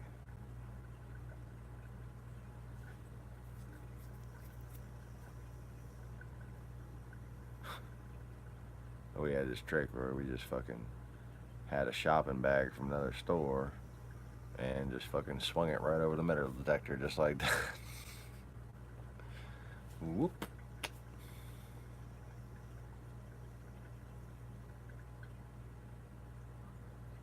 And get ready to run if you hear, "Excuse me, sir."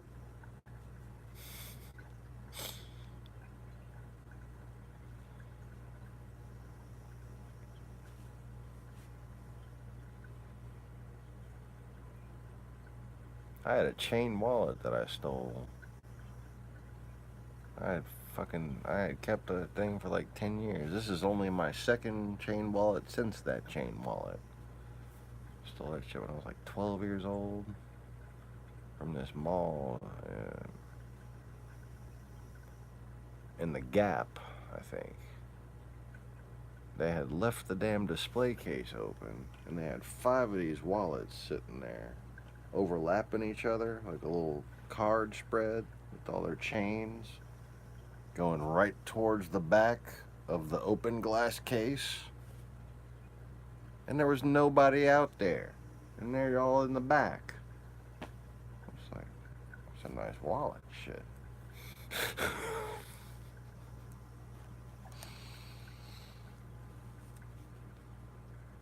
That was towards the end of my career as a thief.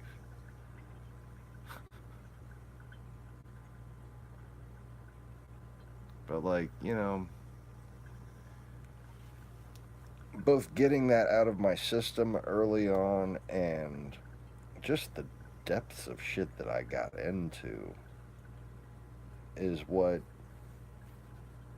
gave me that extra leg up on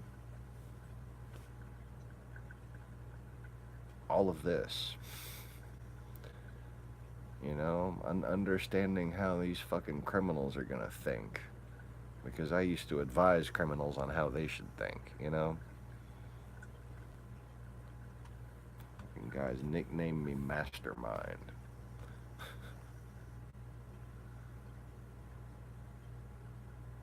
Right?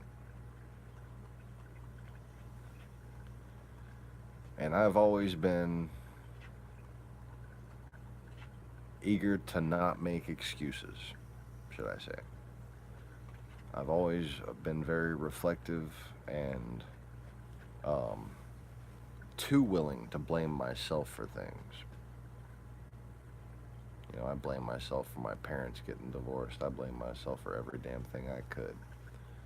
And even if, like, anytime things went wrong, even if I had no idea of what I could possibly blame myself for, I would search back. Is there any fucking thing I did wrong here that I missed?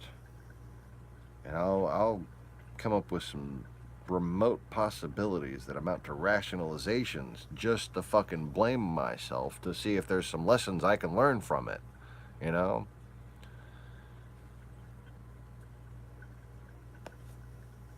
And there's nothing more annoying than when my fucking kids want to make excuses for shit and not listen to logic. You know? But I mean, I did that because I didn't have parents to speak of by that age. My mom was in a bar and my dad was off with his floozy woman, as my mom called her. And I didn't see him again until he convinced me to go to college with said floozy woman. Yeah. Whatever you are, whatever you're doing, cut it out. Psst. Misha, no ma'am.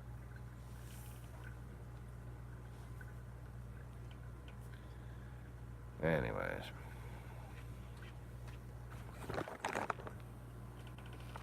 Misha. Psst.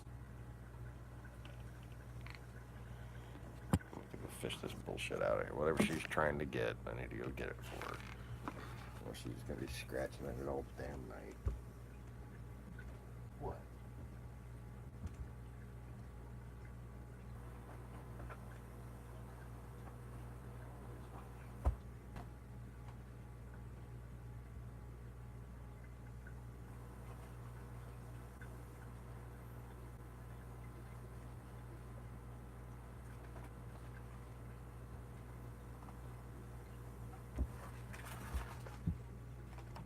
Oh, good, good. Kids left a bunch of loose leaf paper on the floor and the cats have been pissing on it. Oh, that's wonderful.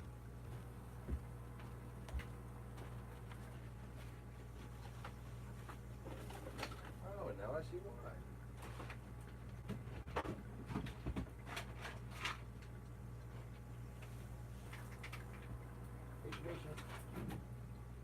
Come on, kitty. I made it better for you. Go on, honey.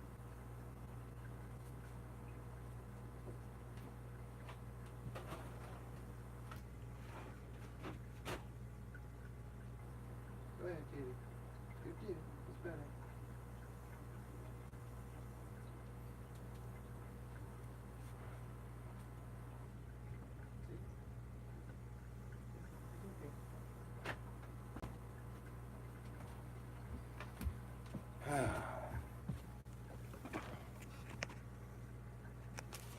Oh, of course the battery's gonna die right then. You know, because fucking that's my luck. Alright. So a grocery bag fell on top of the litter box. In retrospect, I'm glad there was a bunch of fucking trash sitting in the hallway. Because who knows where they would have been pissing otherwise. Yeah, I'm like,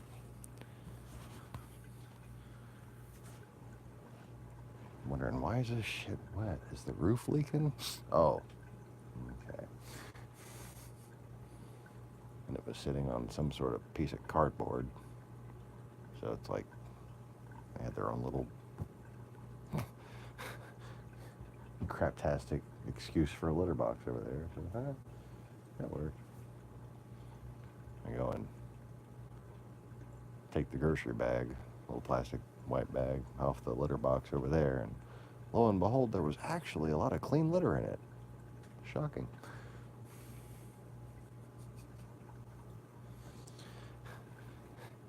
If you only knew how much drama it is when you got two girls of those early teen fucking years trying to get them to do anything.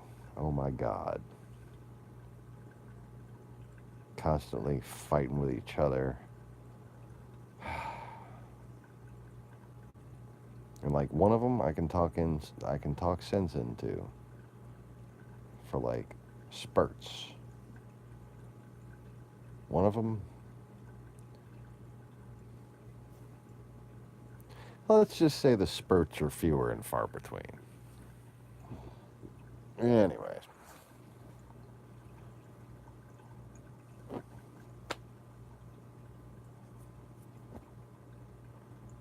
So,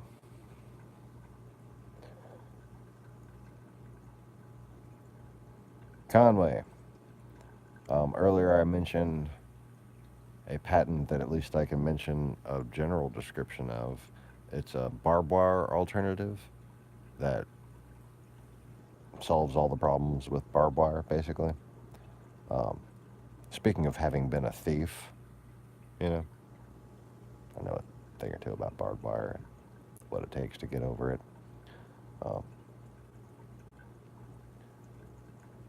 But I will say this. The way we did it was not nearly as good as the way the Mexicans did it. Just saying. Fucking people operate as units, man. It's amazing.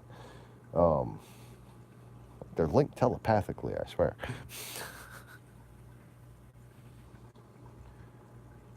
Anyway.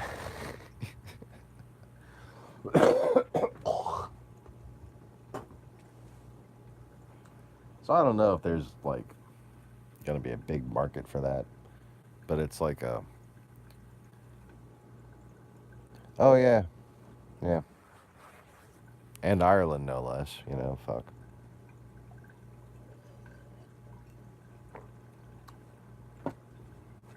I think it was an American barbed wire manufacturer that got rich off the troubles at the time. I mean, all I gotta say is when you're worried about people stealing potatoes, you're in bad fucking shape.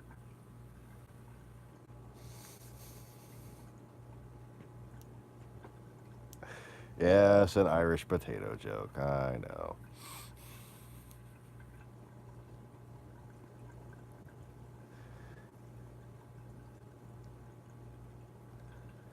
Anyway.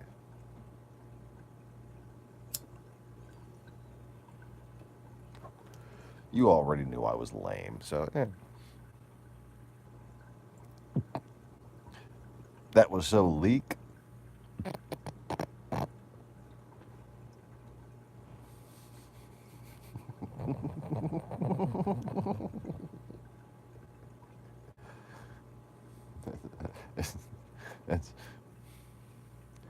That's like a cross between lame and weak, and also implies that you need a change of pants.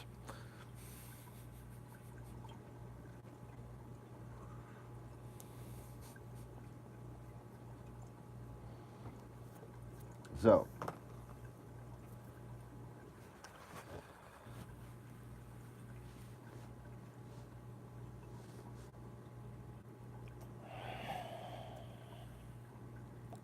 on to this little shitty list that I thought was going to be helpful, but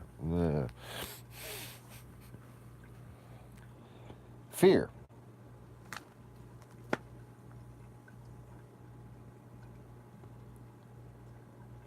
See, Russia hates me because they fear me. And that's understandable. I don't represent an actual threat to them. I represent a threat to their threat. I have made it clear from the beginning that because of my vast experience and understanding, that I am ideally equipped to be the most forgiving judge mankind could possibly want.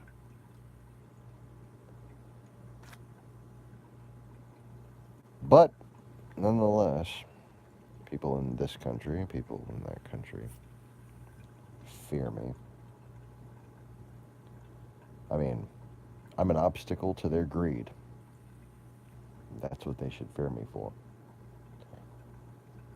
I'm an obstacle to Putin's want for dominance through deception. That's why he fears me. But the United States government, if they fear me, if there are those that remain among whatever councils lurk in the shadows that may have or may have not discussed me, they fear me because they forget, again, the definition of a cult leader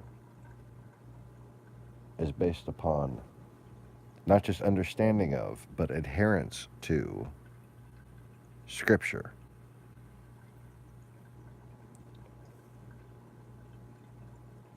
And I know that Scripture very well because I learned it in fucking college choir doing Handel's Messiah. And the government shall be upon his shoulders. Take it easy, Mr. Conway. Thanks for saying that, bro.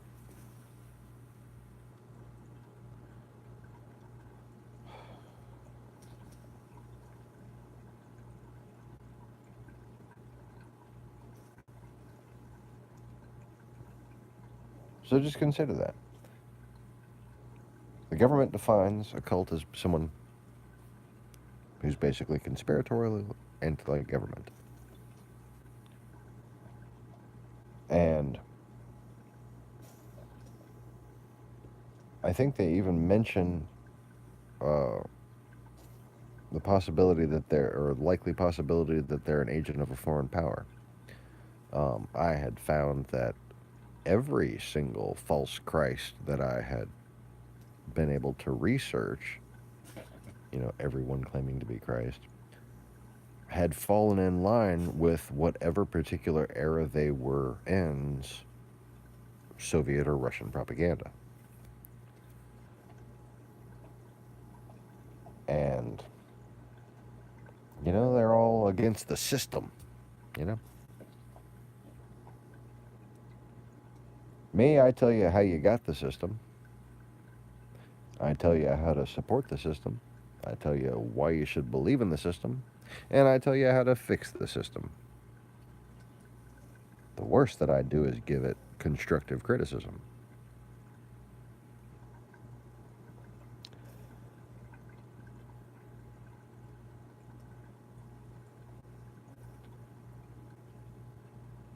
Now,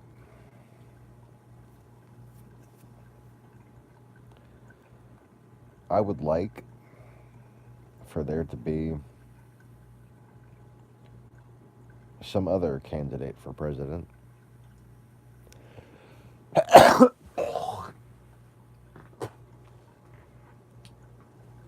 Some person who knew what I know.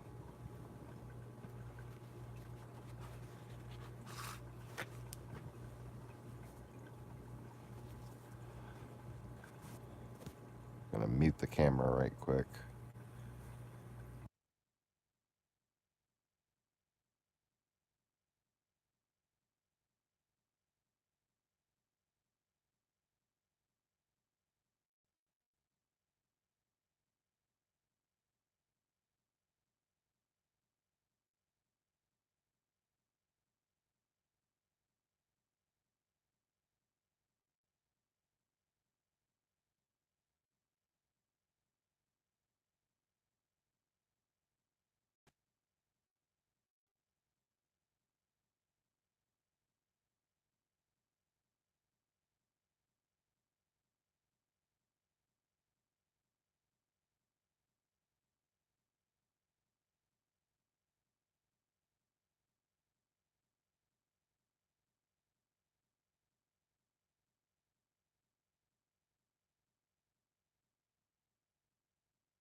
All right, I'm back.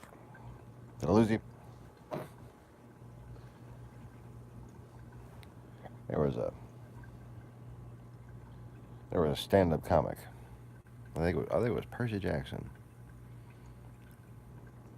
talking about how women have such an advantage when it comes to signaling men.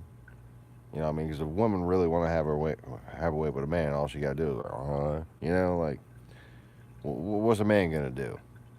You know, like, yeah.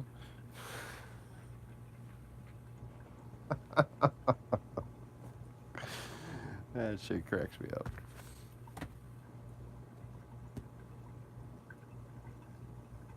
Let's talk about circumcision. No, never mind.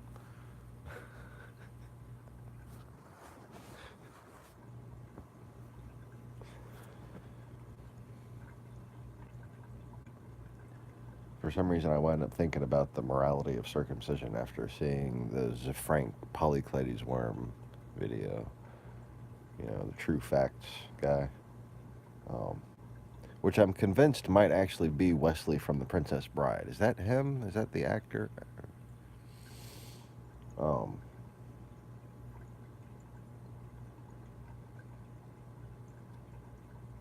but anyways, I'm pretty sure that the reason why the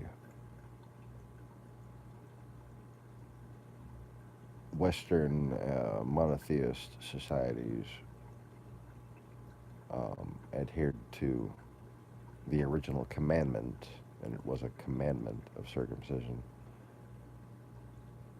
was first and foremost to inhibit the ability of a man to rape a woman. It hinders it greatly. And secondly, because it is actually a woman's preference that a man be circumcised, and women are sacred. And, well, they're supposed to control the dick. You know, that's all I'm saying.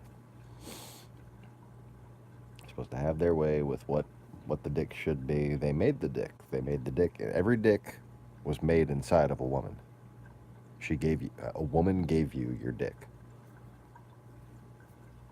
So, you know, they can fucking shape it to their liking. That's as far as I'm concerned. That's as far as I'm concerned. But the main point is that there is what can only be referred to as a rapist gland near the tip of a male penis. And, you know, if you want to be able to get in there, you should have to, you know, fucking participate in foreplay like any good man should. You know, you got to lick it before you stick it. You gotta, yeah. That's enough of that. That's enough. See, circumcision is so moral it has a song to back it up. You've got to lick it before you stick it. You've got to munch it before you punch it. Anyways.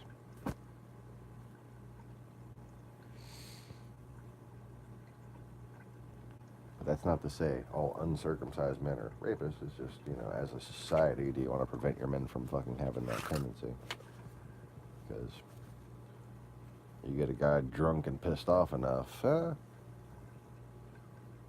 he becomes an animal, unless he is of impeccable moral character. And, well, how many people are of impeccable moral character? Just be real.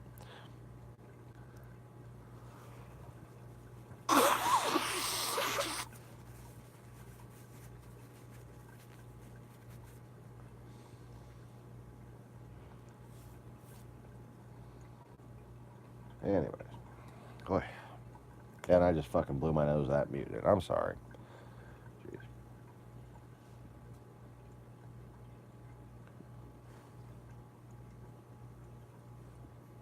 Sitting here thinking about having my penis chopped in half when I was a baby. I mean, you know, because that's what they do, right? No, it's not even at all what they do. And let me just say that I've consulted some some connoisseurs of dick, like some women that go beyond slut, okay? And they say circumcised feels better. So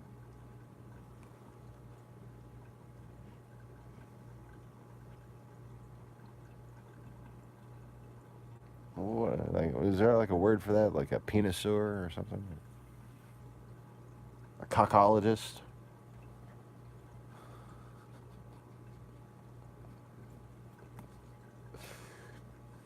A dingle hopper? No.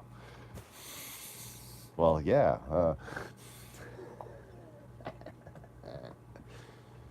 That's pretty fucking funny right there. I don't think I'll ever hear that word the same again. A dingle hopper, which is also another word for slut. Ariel, how you doing, sweetheart?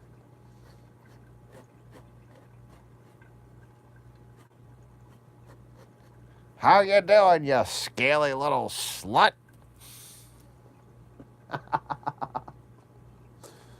Oh. I want to see Scuttles get drunk.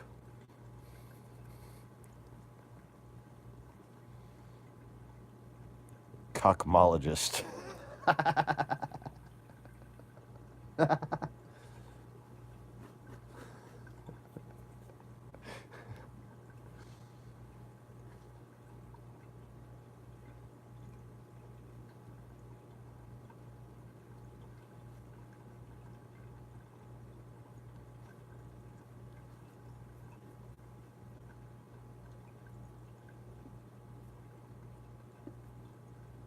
Oh. You know, if you read the book Dune, you'd know that a scientist who studies balls is a planetologist. Wait a minute.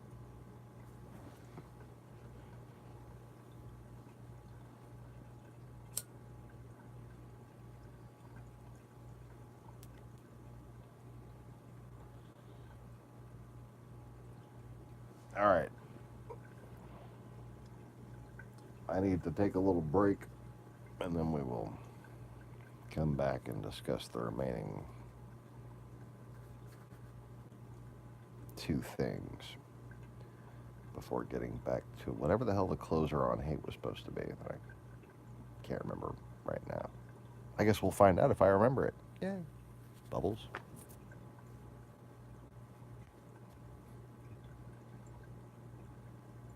Bubbles?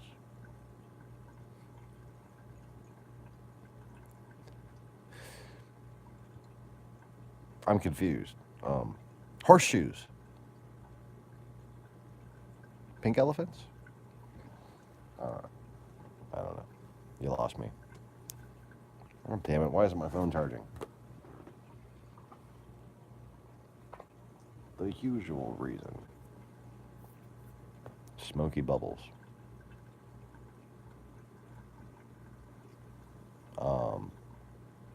Barbecue farts? I'll be back. 1 second, please.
I have made room for more coffee. What the hell is that on the floor? Well, it's not money and it's not weeds. Who cares? Anyway. Just a joke.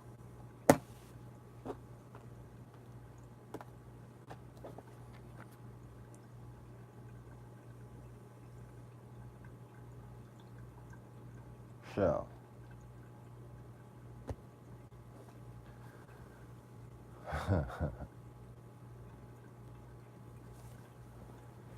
Trust.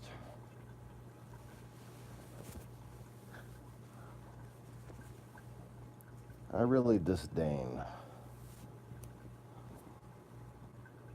how trust has become equated to naivety.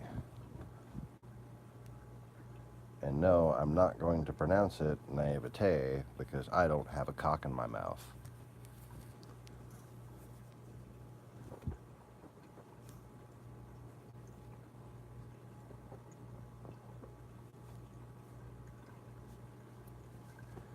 Trust me, there's no need to fear, 'cause everyone is here. Ooh. Just waiting for you to finally be one of us.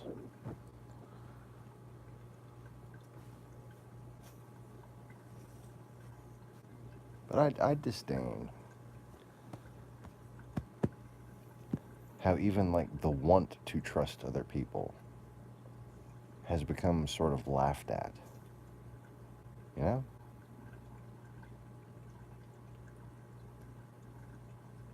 You see, it used to be that there were men who were both wise and honorable. And the reason why, it's a funny thing, was because of institutions like the Templars. And was supposed to have been what the Freemasons were for, but then there was like the new Freemasons that just silently exterminated the old Freemasons, apparently.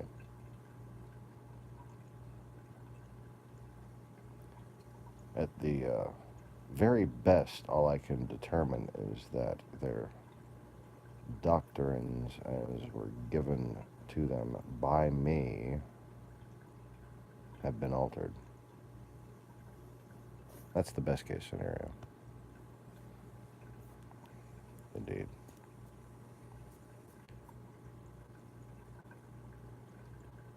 It's what happens when the propaganda of arrogance takes its toll.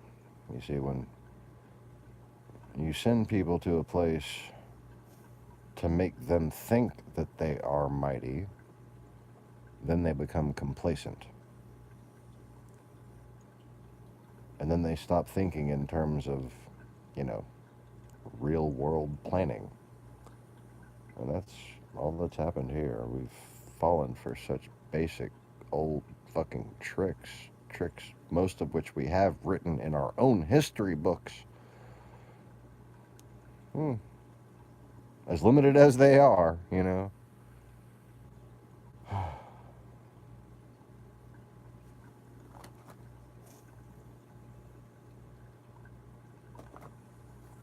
Alright.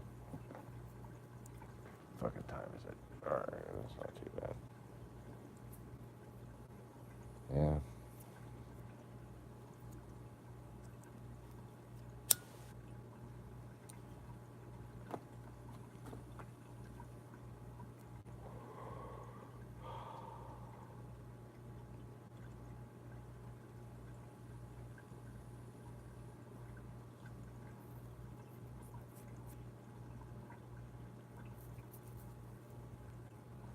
All I gotta say is you show me someone successful in Hollywood, and I'll show you someone whose parents or grandparents were communists. Just what a coincidence, you know? I mean, that's not all of them, but it's damn near all of them.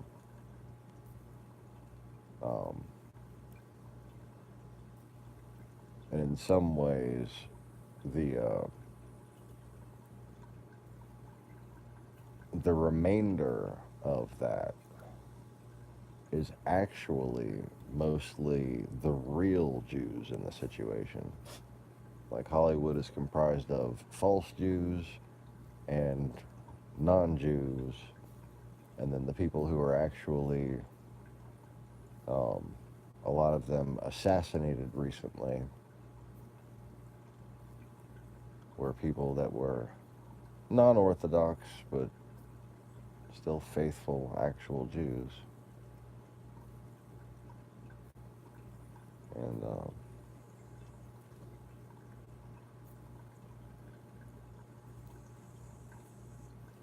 a lot of them like legacy families, like people that were here that wound up like sheltering Holocaust victims when they came. And,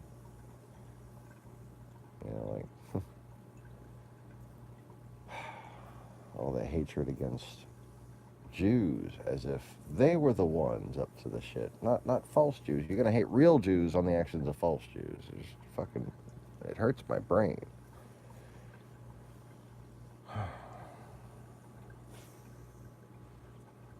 And no longer for anything that they actually did, you know, no longer for the communist propagandization of the youth that led to the hippie movement and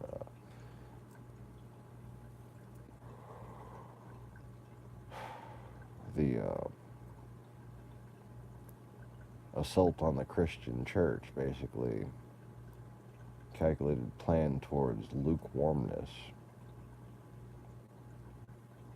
through first factoidism and then a takeover of televangelism. And it wasn't so much as they were colluding with the televangelist, it doesn't always have to work that way. It's not always usurpation. All they got to do is find the shitty fuckers and find the good fuckers.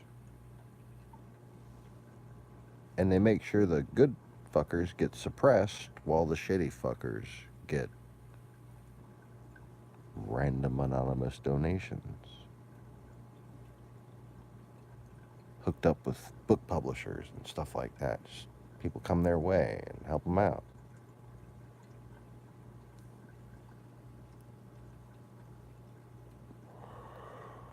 What you got there?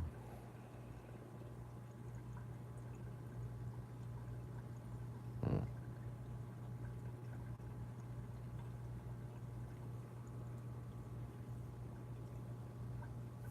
don't think you finished that one.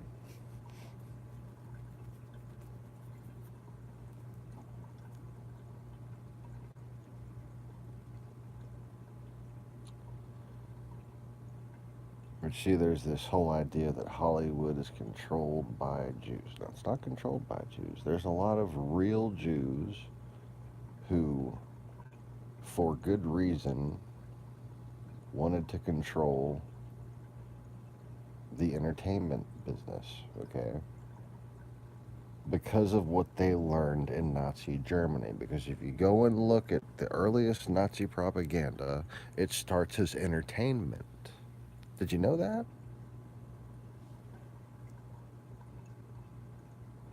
It's not controlled by anyone.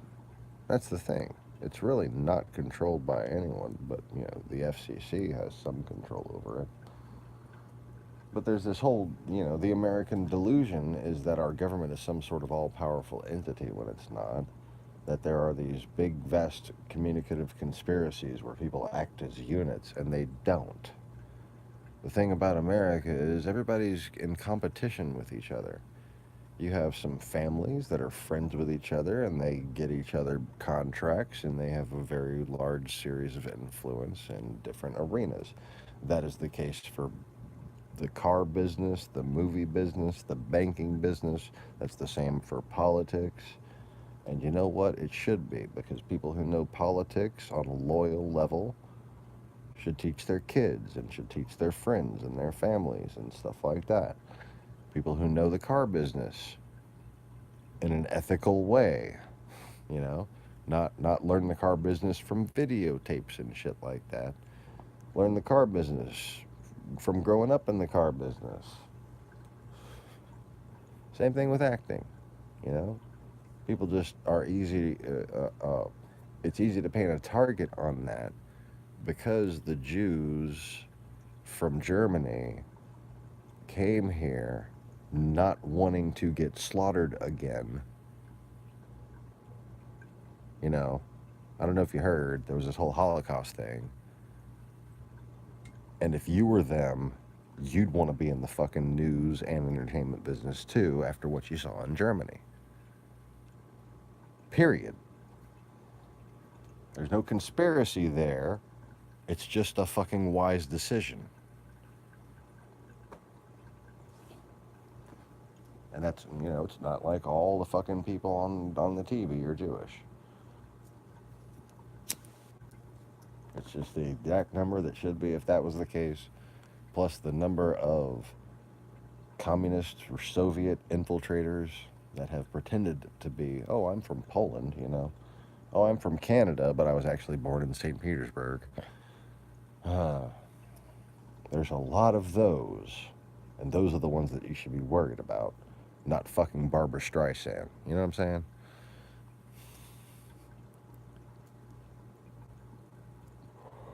I mean, get to the crux of it. Why was Robin Williams shot? Robin Williams was shot because he was exposed to people who were probably communist agents, and he was aware of it. And he thought that the liberal order was going to take over and that the Putin regime was just a Russian regional power, you know, like Obama said, right? That's what we were all led to think, though. When Robin Williams saw the rise of fascism in this country, he was taken out before he could speak out. Because he could say, essentially, things similar to what I've been saying, things that would essentially bring this country together by a revival of repentance. Okay? Because if one actor spoke out and said, hey, you know, we had like communists kind of,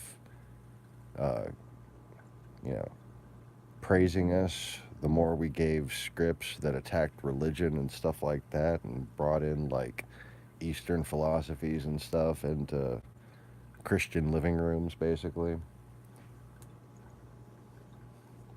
And whenever we would quote Marx without mentioning Russia, yeah, that too. They did that a lot. Okay? If somebody like Robin Williams were to come out and say,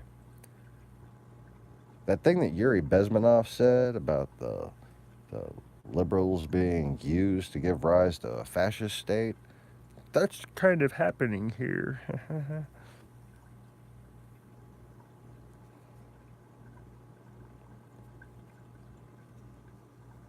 There would have been people coming out of the woodwork. But you notice what happened instead was the most anomalously bloody fucking spree of celebrity deaths in this country's history. So many fucking famous people died in just a couple years' time, it's mind-blowing. And, you know, I lost a couple of friends and my mother during that time.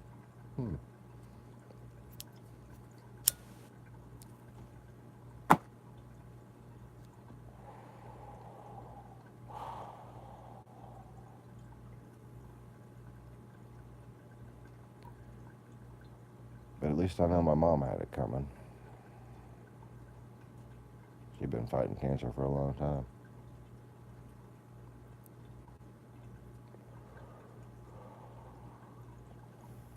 A statistically large amount of people, including soldiers and officers,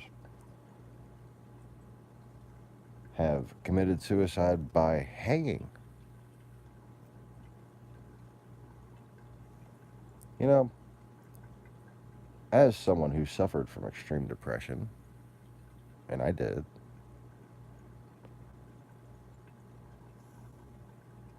that seems to me like the least likely way somebody would fucking kill themselves.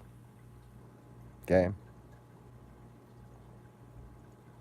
I mean, go ask people who are severely depressed. You know, go look at fucking statistical data from psychiatrists' notes. Okay?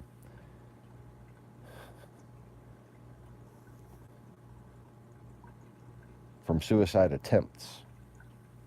Get the data from the attempts, not things that could possibly be murders.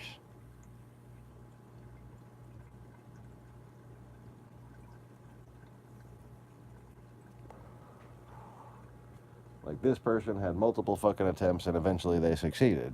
You know, what does that data show? It's not going to show a lot of hangings. I guarantee it. Okay?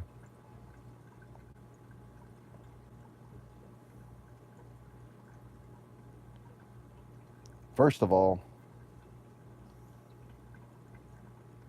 if you don't know what you're doing, it can go really wrong.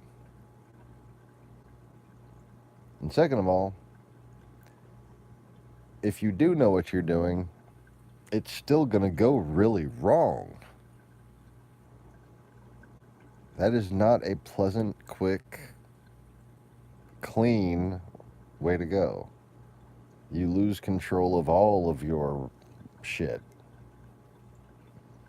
And, you know, most people just want it to end quickly and quietly when they do that.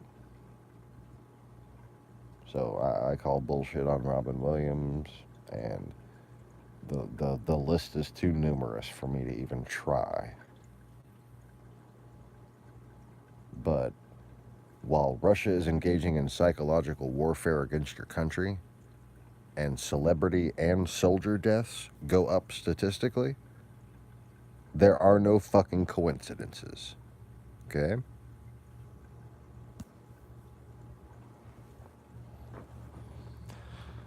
Oh. What do you think? You think that, does anybody watching think that that could be just a coincidence?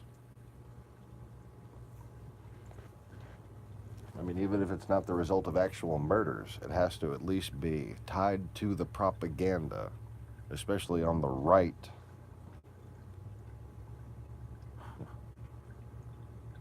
Overall division in this country, too. Fuck. It's the very least we could do is tie it to that.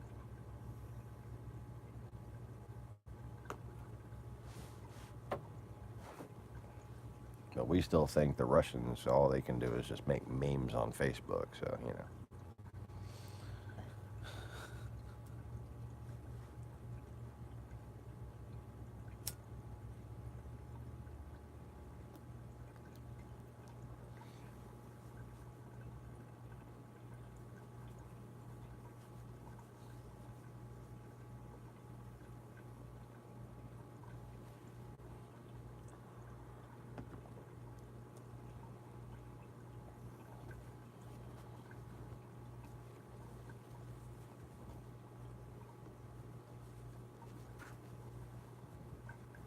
This shirt cracks me up.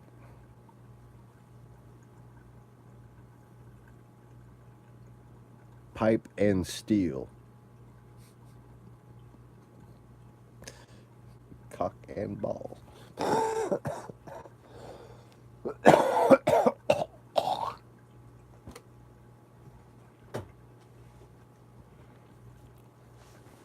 That's how married men get their kicks when they leave the house.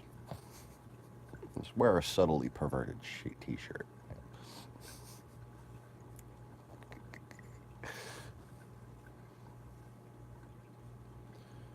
Just, you know, like, just so the occasional, you know, cock-magnet old whore will see it, but it won't register at first. You know, they'll just see it. and then just like snicker to themselves while they're waiting in line to pick up their Capris.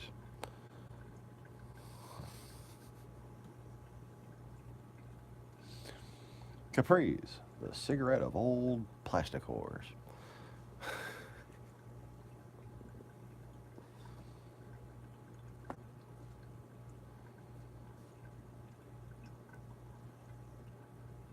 When you're a whore that can smoke through your pores, you need a cigarette that can fit.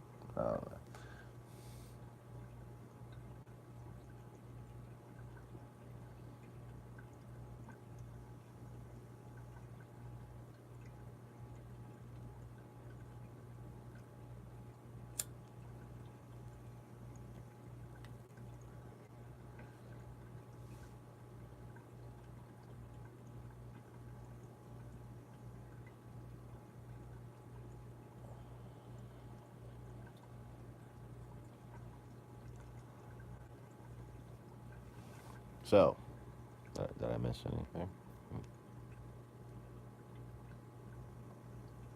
Yes, sir. Yeah, right. Well, I'm glad you agree. With what? Huh? Anyway, I'm kidding. Okay. I don't actually care. What?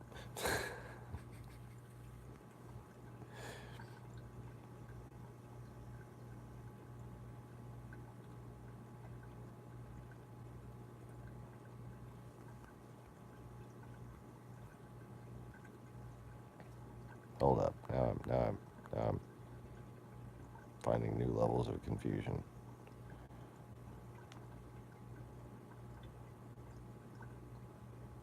Laundry powder, old man's out way back in the window. What the fuck was I talking about that you're talking? What?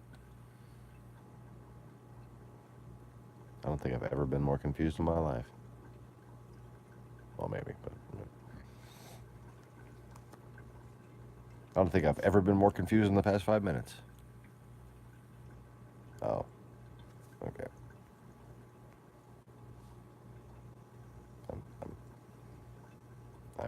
I'm acronymizing or whatever.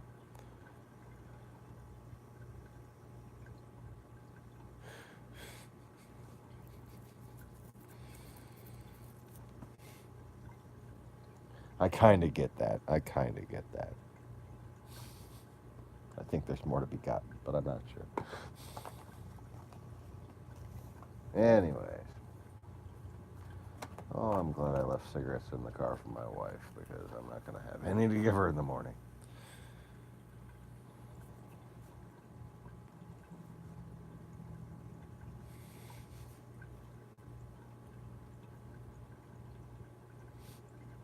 You should probably stop trying.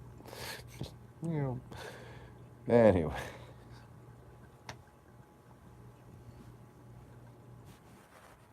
So,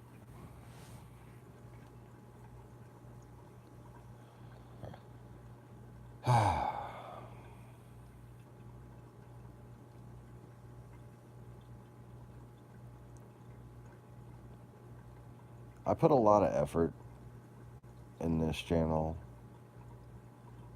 especially early on, to making it clear that I was trustworthy. This is because I found that there was reason to have trust issues on here, okay? And like, whereas most people will sit there and speak without like fucking taking any time to think or breathe or anything, you know, and they'll be looking like this the whole time and right? Did I just shapeshift? I'm pretty sure I shapeshifted just then to someone I wish I wouldn't have shapeshifted to. But I was busy mocking them, and it kind of came out a little too well, and it creeped me out just now. But I always got the pre-planned speeches, you know? Talking heads.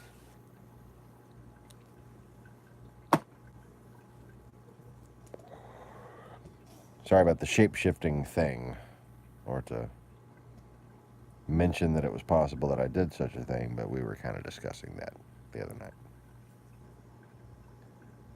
Because despite what most people think is a taboo, rare thing, most people do in fact a shapeshift. Whether it be just, over the course of a day, over the course of a month, or between moods. And in comedians' cases, empathically generated characters.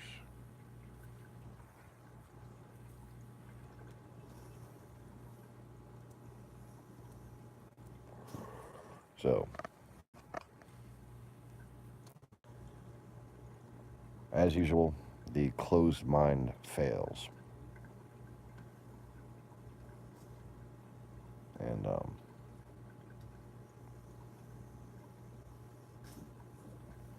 if you want to get real technical about it,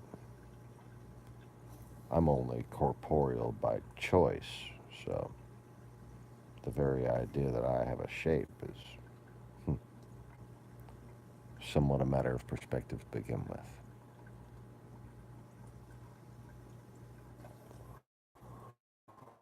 Anyways, took a long time for me to get this form. I'm not exactly gonna fail to enjoy it. Yo-ho.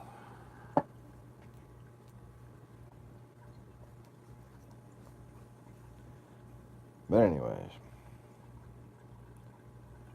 like, for me, you want to see my third wall there? You can look at my dog sleeping. You can look at my fish tanks that I stare at. You can look at the TV that's on the news that I haven't been fucking doing because, well, it's all the way scrolled up apparently. That's it. No fucking teleprompters around here. Okay. So, yeah, that yonder direction right there.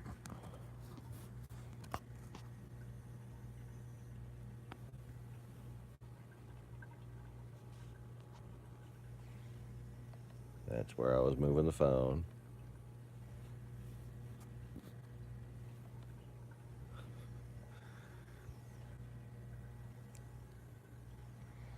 Those are the places I could see with my eye holes.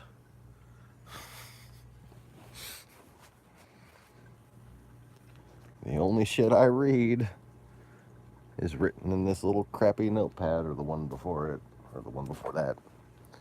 That whole thing. Whole damn notepad just filled with shit. I'm not even sure I made all the videos I wanted to make out of this notebook. It was just random notes for random shit that I wanted to make note of. Yeah. And this is a brand fresh new unused one that we found under a couch or something that I bought on the same day as the other ones.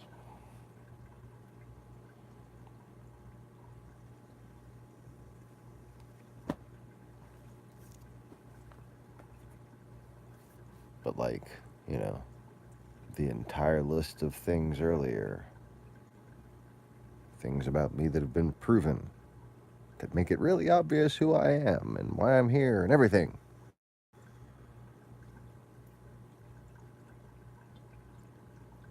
That wasn't in my fish tank right there. I might have looked at my fish tank while thinking of it. But, like, there's not like an alien in my fish that's, like, whispering sweet nothings to me and, playing with my balls at night. I don't know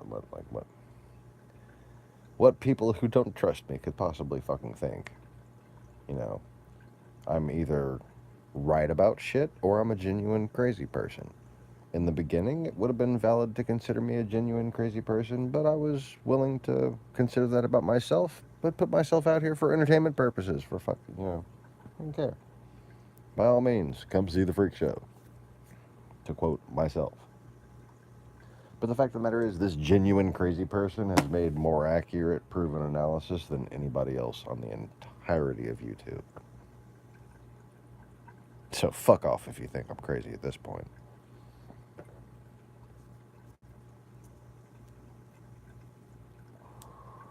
Grow up. That's all. Find yourself an ounce of spiritual maturity.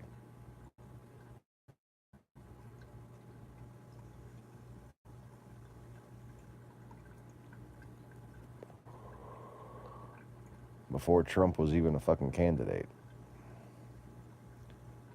I was warning that America was under attack.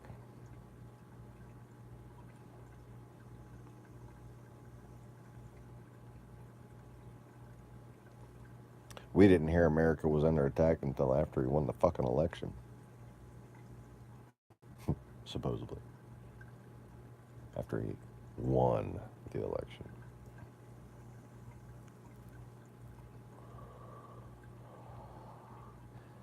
But I tell you what,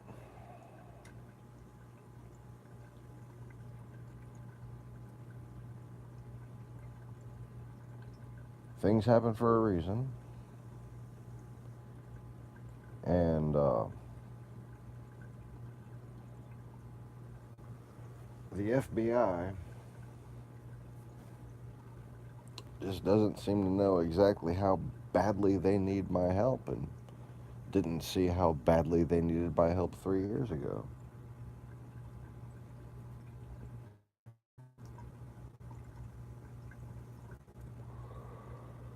And because of this, it has taken Trump becoming president in order for this fucking investigation to actually yield fruit. You know, we've all learned a lot, haven't we?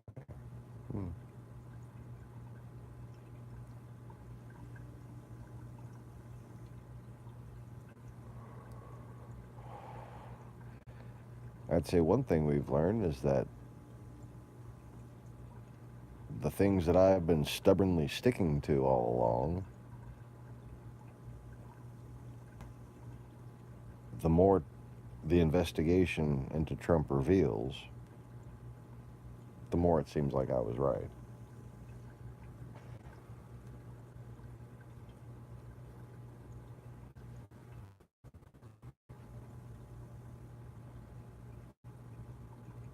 Or the more it's obvious, when one can say, read the English language and interpret facts. Yeah. Like the Trump Tower meeting not being about Russian adoption. And I actually heard people who were paid for speaking on TV saying this shit, repeating it as if it were fucking true because they said it, really?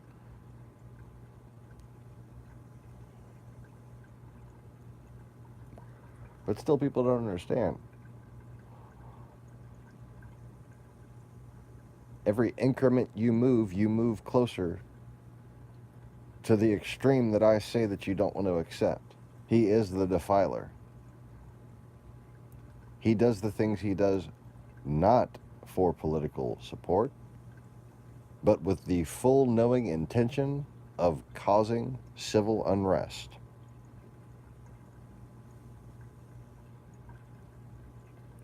Again, not for support, but because he's a traitor. He wants to destroy this country. Actively, knowingly, he wants to destroy this country.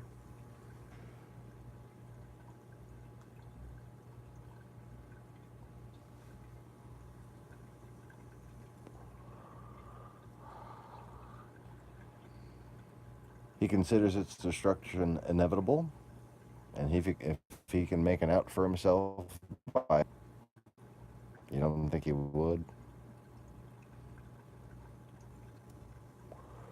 He doesn't see us as being capable of maintaining significance. He doesn't see us as being capable of maintaining power.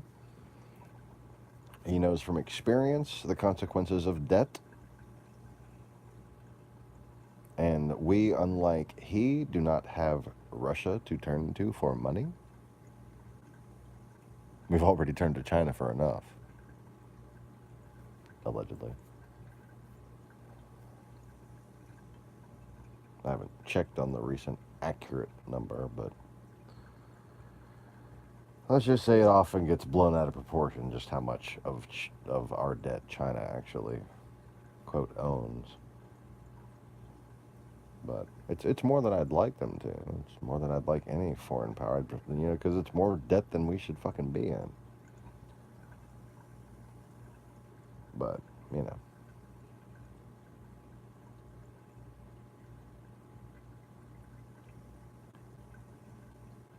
my ability, or the ability of the truth of reality to organize business in this country, would see to its economic security. But because we mistake infiltrators for friends and have allowed them to indoctrinate every different layer of society, and because no one is aware of this indoctrination and able to force repentance on the subject, or even see a fucking pattern,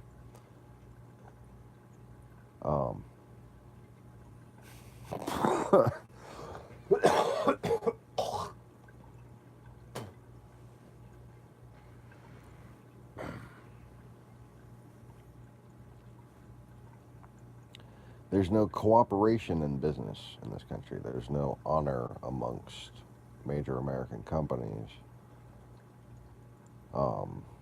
There isn't the necessary minimal protectionism that existed during Cold War times, for instance.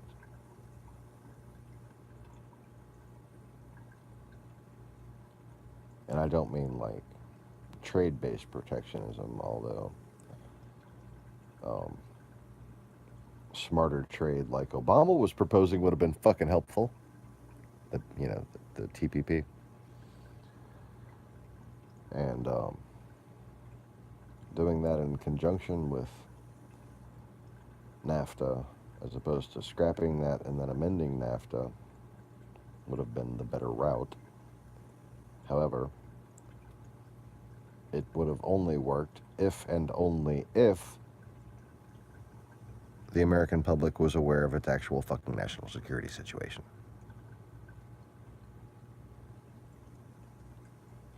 You see, if big corporate successful American families knew that hiding their money offshore was going to cost them their country and cause them to be ruled by people who could just take their fucking wealth at will,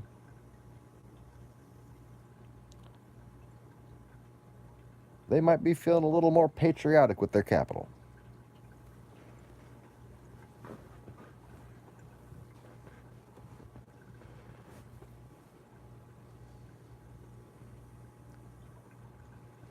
They'd be going to war bonds instead of Barbados. You know what I'm saying? That's all I'm saying.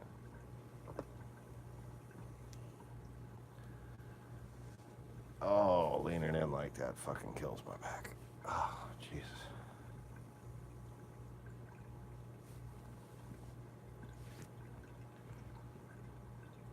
Oh. Anyway.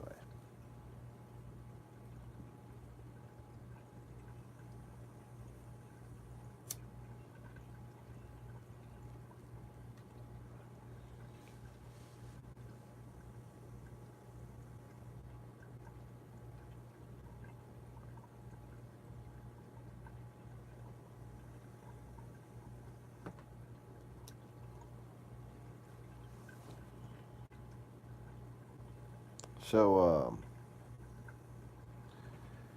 getting back to the first one. Hope.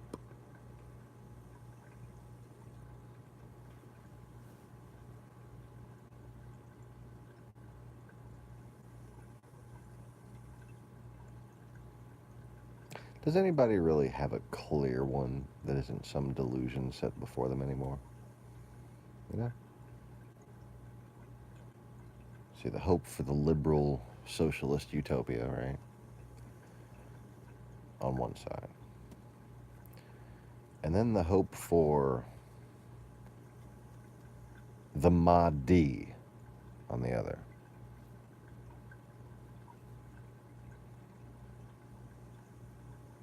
All I'm going to say about that is that anybody can dye their fucking beard red.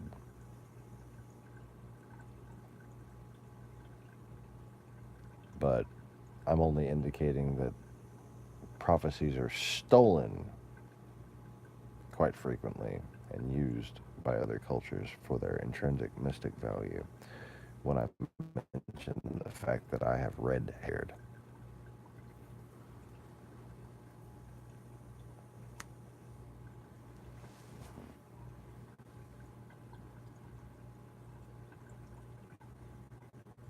A forehead like the moon, was it?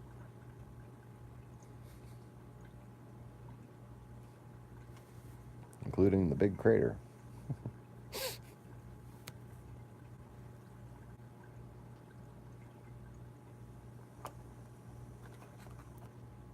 Anyways.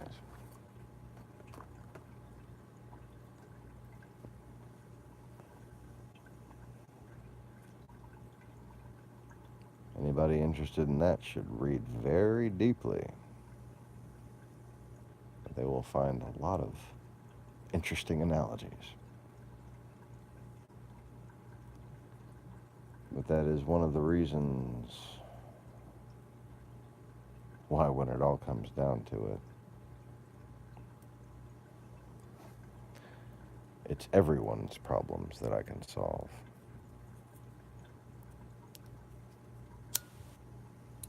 Because the only thing that's going to stop them is someone telling them that they won already. I mean, yeah, that's enough. Okay, yeah.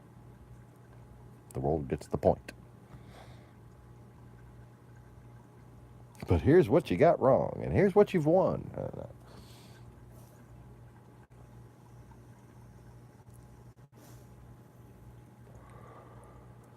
Let's talk about the goddess and her daughters and the religion that was stolen from them.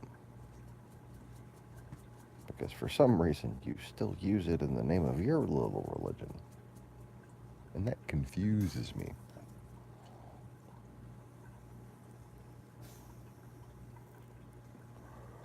And then you had to go and take one of the few small little harmless cultures that were sort of a bridging point between that most ancient culture and modern times, and kill all their men and prostitute out their women. Yeah, that was nice.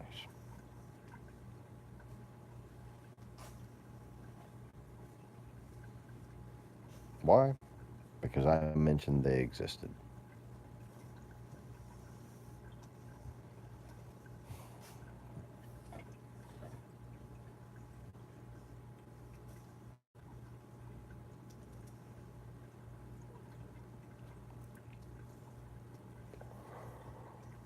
I learned pretty early on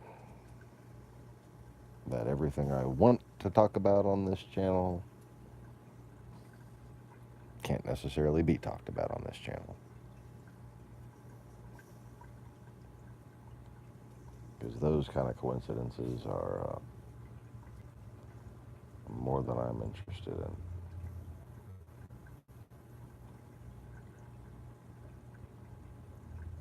You know, the ruins on the road were one thing.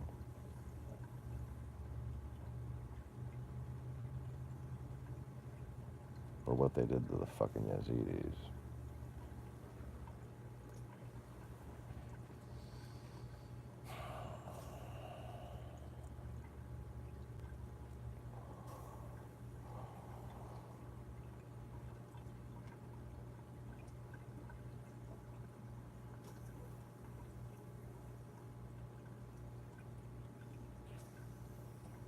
There's nothing more tragic than how ignorant people are of Russian intelligence's role in Islamic extremism and international terrorism.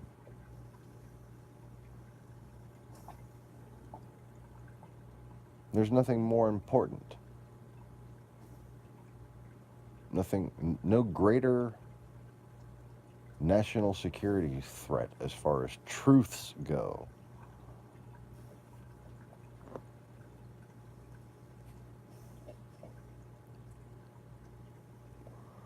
No better key to history.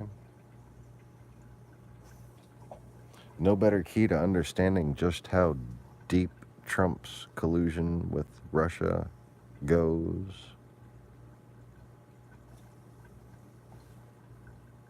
And why that explains why Alex Jones never mentioned his connection to Larry Silverstein. That's just a large number of people.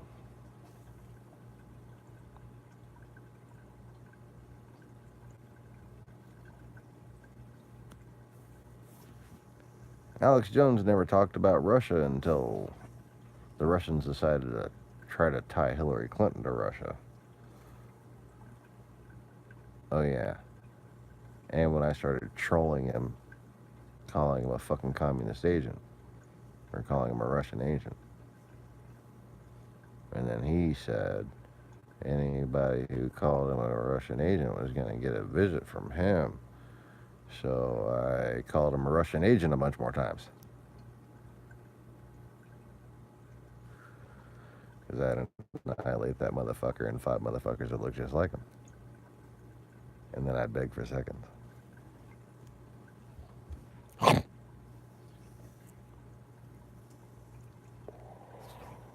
Anyways. I mean, you can get a lot of meat off of them bones. That's all I'm saying.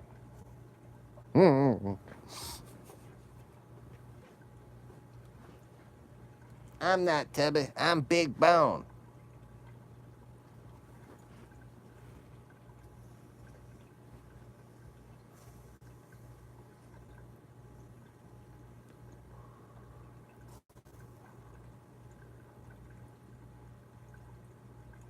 Anyways.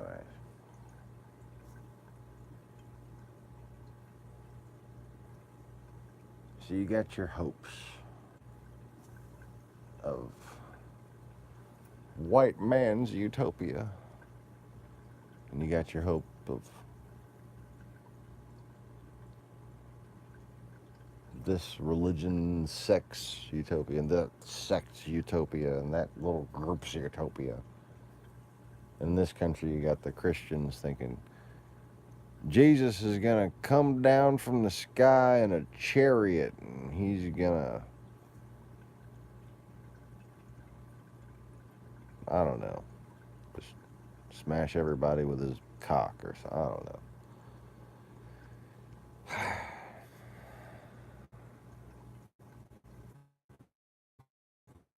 Oh, never tongue shall confess. Yeah, when you're dead.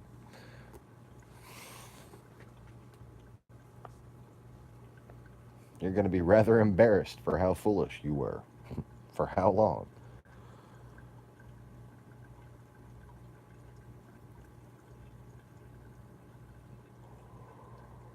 But that can wait.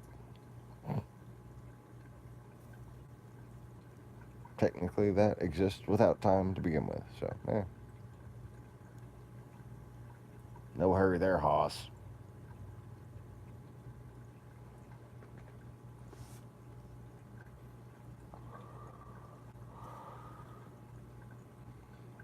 I'm supposed to be coming on the clouds, right?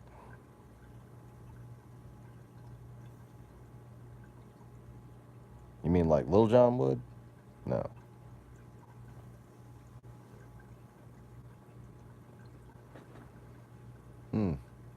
If only something like that were to show up on video. Oh yeah. Speaking of proof that can be verified. Yeah, there's a lot of that. My face on the clouds. One time it was a hole punch cloud with my face in the middle of it, yeah, a little more than just a random apparition. You know, those giant fucking hole punch clouds on the flat strata looking shit. It's pretty cool. But then, and yes, like I said, those can be verified.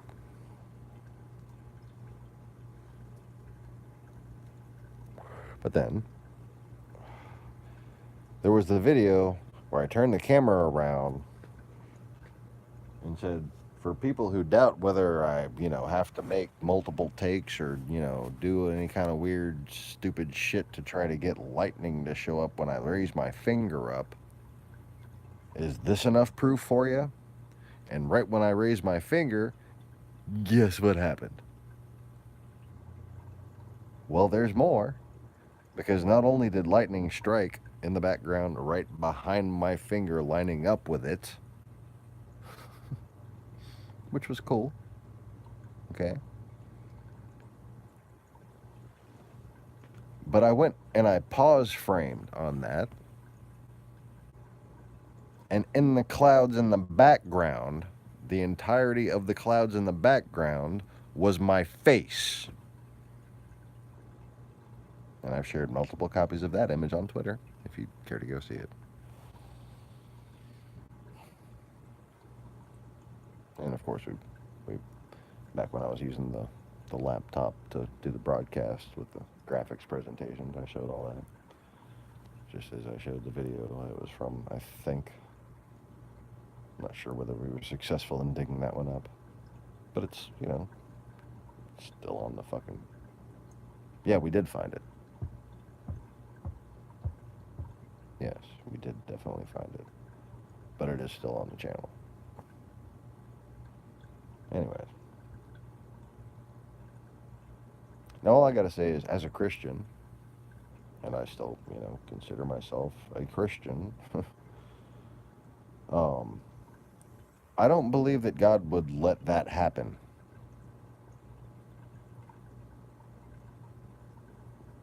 Unless he wanted me to at least think that I was his begotten,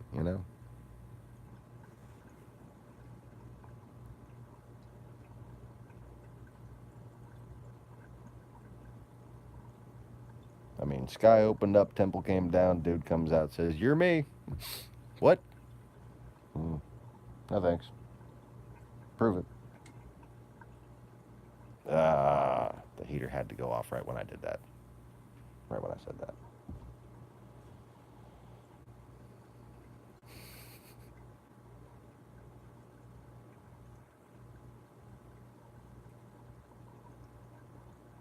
And see, ignorant people who would find this, what I'm saying right now, less than interesting,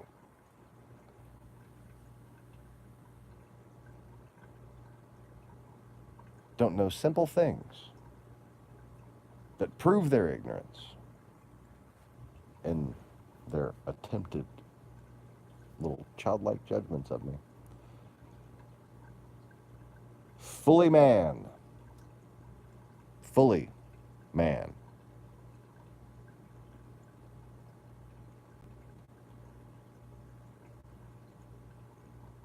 This cup let it pass from me. Fully man.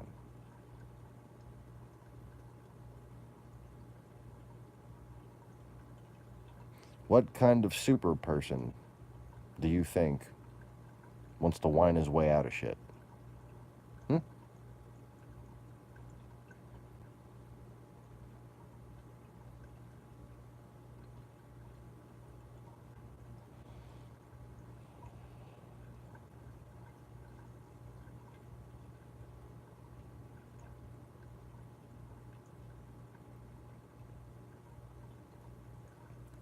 I either thought, actually, like, my prevailing thought throughout my life was that I had been sort of enchanted or trained by John the Baptist in my early days because I was going to be fulfilling a role similar to his.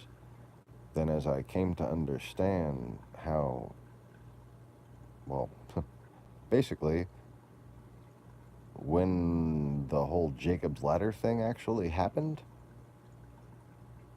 I understood how souls worked. And I began to think that I was John the Baptist, like reincarnation. And that's when the first pillar cloud was like forming right over us. And all those first videos of lightning battles were filmed. Just fucking like amber lightning, then purple lightning, then blue lightning. Fucking, it's awesome. Like reddish lightning too. Oh.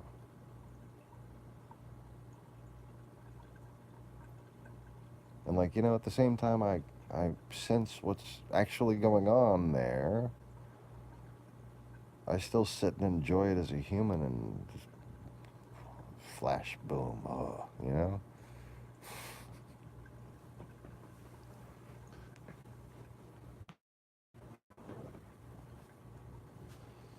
If I wasn't supposed to be being a human, I wouldn't be a fucking human, you know?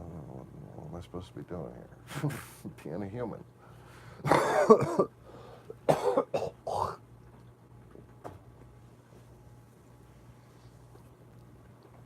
And just in case you got some silly little question in your head like why, I'll go ahead and answer that for you too.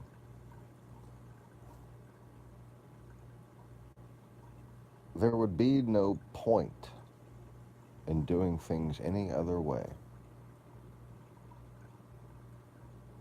It's just that simple. You see,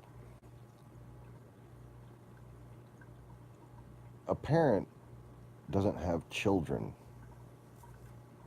as if they were some form of android, robot, or pet. A parent's desire is for their children to exceed them, if anything. That's why we're so hard on our kids.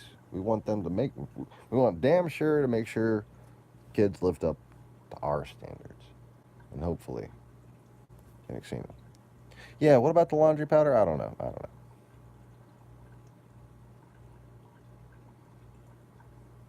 Something to do with old women. Old slutty bitches. I don't know.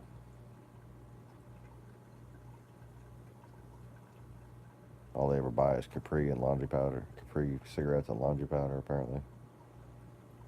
I don't know. Like I said, something was gotten, but I'm not sure I got all of it. Either way, somebody hand me a towel. Never mind. Yeah, it's the laundry powder turning the frogs gay. Maybe that was it. Oh, see, Conway got it and I didn't. Yeah.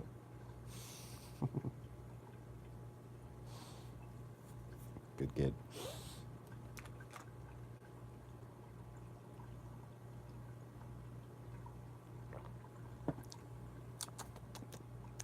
Bad coffee.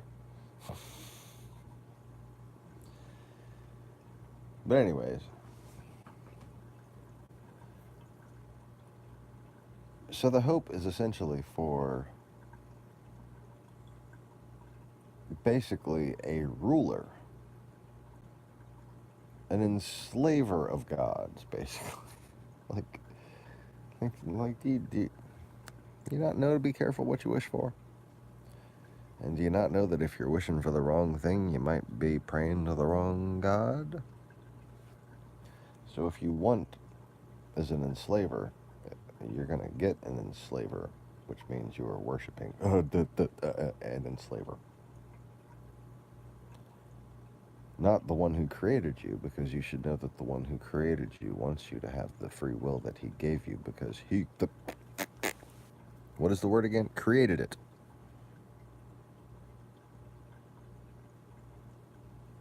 I like things just the way they are. You're the ones who are fucking them up. Because you're delusional and you think God's going to come fix everything for you.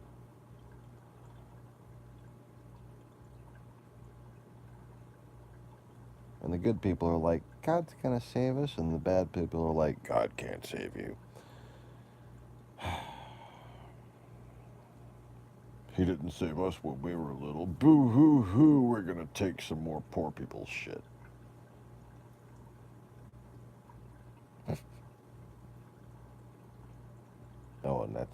That's really just the ones with justification.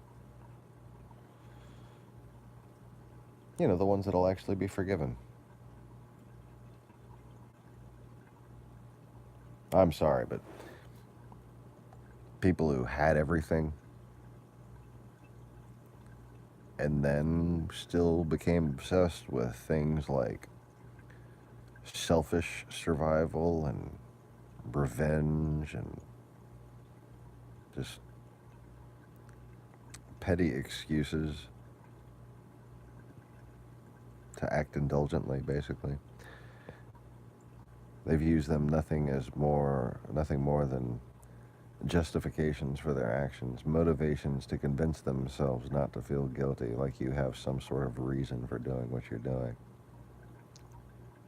All you want is power and possession and pussy. And it's pathetic. Which is why you'll go poof.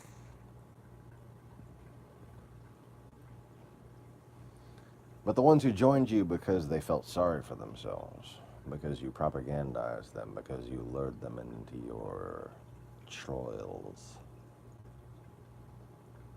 which probably Conway will be the only one to understand that, because I sure as fuck don't.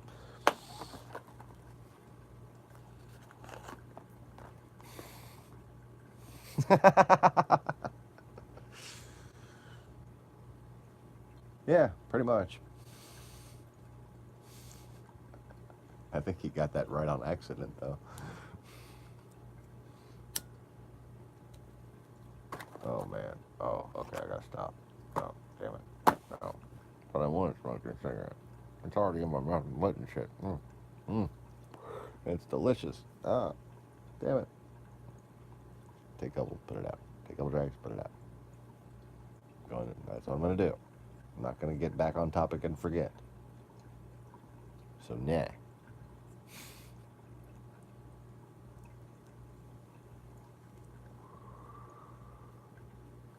Okay.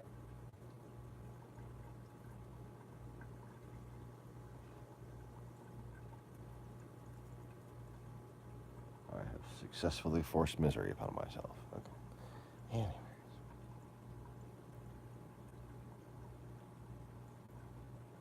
So,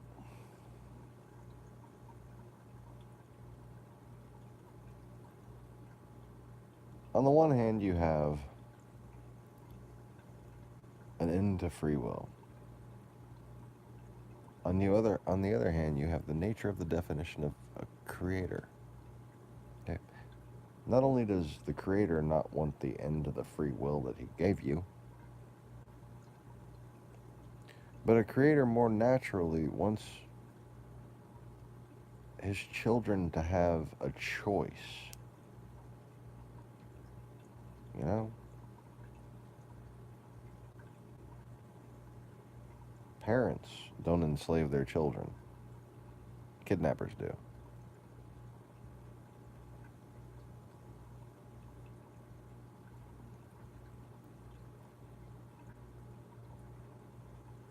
But what's more, and why you know, what is it? Hope for a delusion that is essentially blasphemy?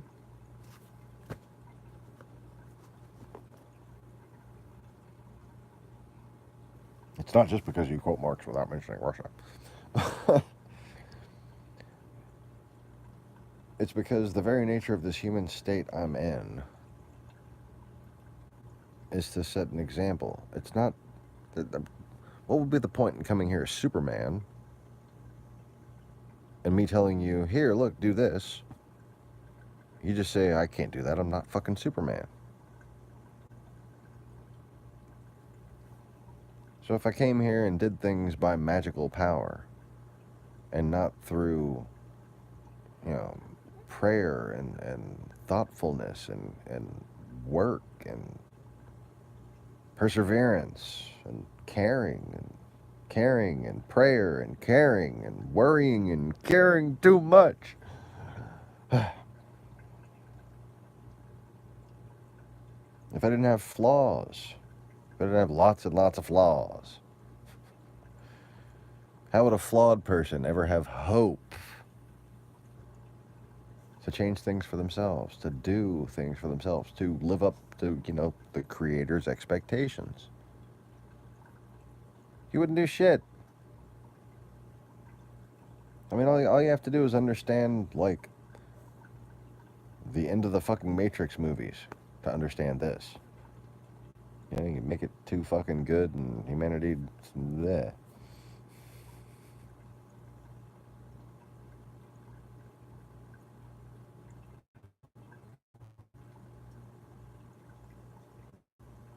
Like, if there's no consequences for action,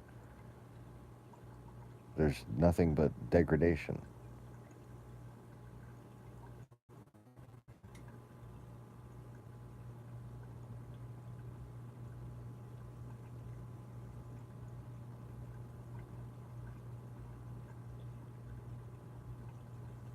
That's why everything at least has to be argued. Everything has to be semantically drawn out in the spiritual realm. It's never just a matter of wielding power.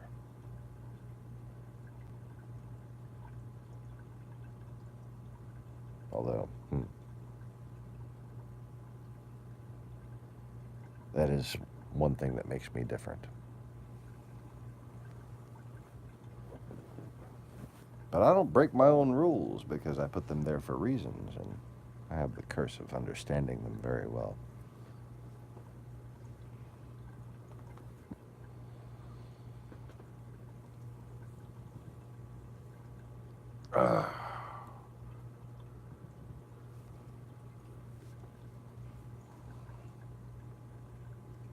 But,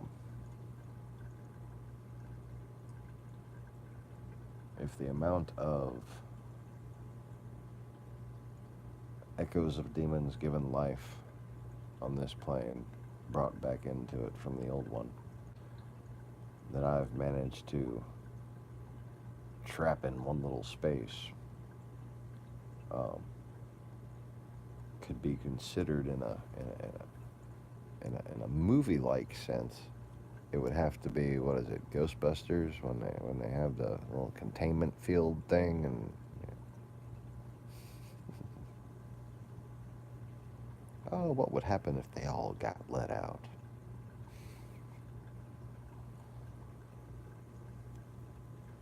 I've taken everything from bruises and nervous cramps to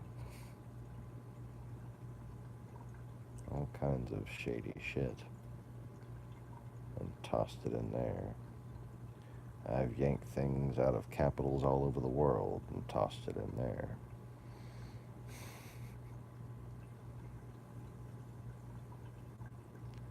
And someone you're familiar with, or something you're familiar with, or at least should be if you read the Bible. Little baby's book that it is. He used to be in there. And if you know what that place is, you know what I'm talking about.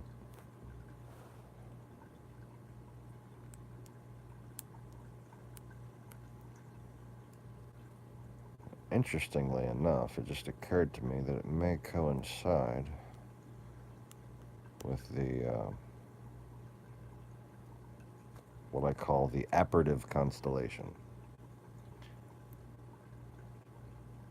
That is a constellation that represents a gateway. In fact, maybe me finally telling this particular mystery is fate.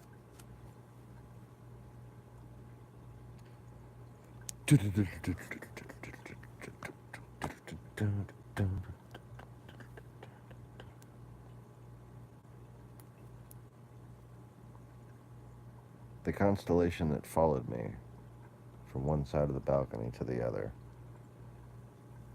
while Kira and Brian were watching. It followed me over there, and it followed me the fuck back. And then I did it again just to see, and it fucking did it again. And that would be the gateway that appeared before I performed the exorcism of Lucifer.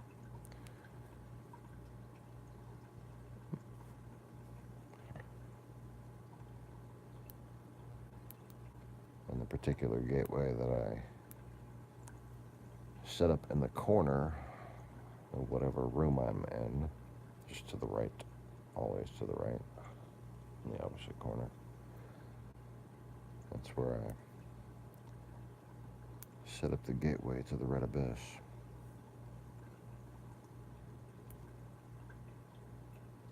I'm cleaning my fingernails with other fingernails. Because, well, they're fucking dirty. And I gotta clean them out really good so I can pick my nose. I mean,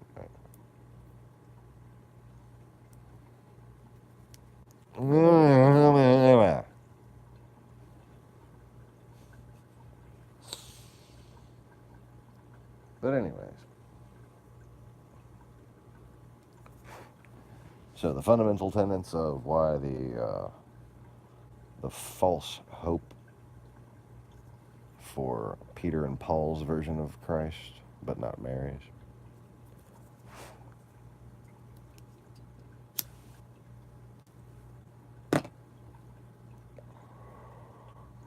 It represents an end to free will, which is in defiance of God's plan. And it represents a lack of fruition of creation. Essentially, a contradiction of it. And third, and further explaining that one, Christ has to be fully man, as you know, people are supposed to know, and is not going to come in the end in a different form,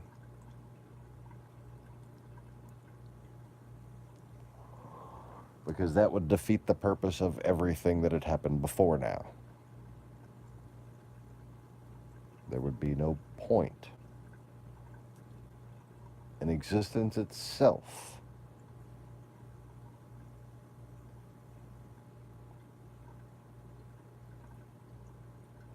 if I were to use my superpowers to accomplish what you should be able to accomplish.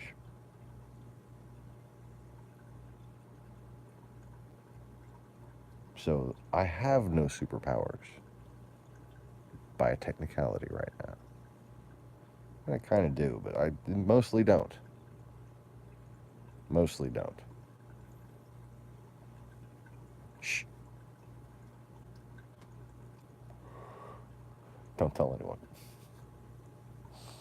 Ah, fuck.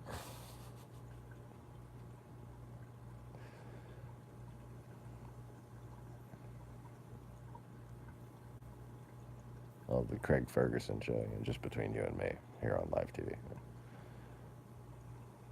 But yeah, it's not like anybody watches this shit.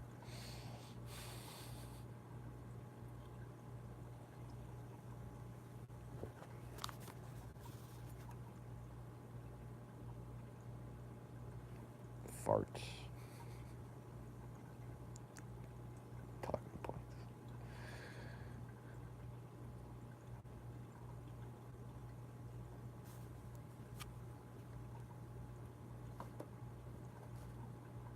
So, I mean, the definitions, the discernment, the parameters, it's all there. Just people have to properly interpret the data. And it's like, I'll be waiting whenever you're ready. Fucking shit to do. Meanwhile, back in the rest of the world, it's kind of fucking ending because you're not listening to me.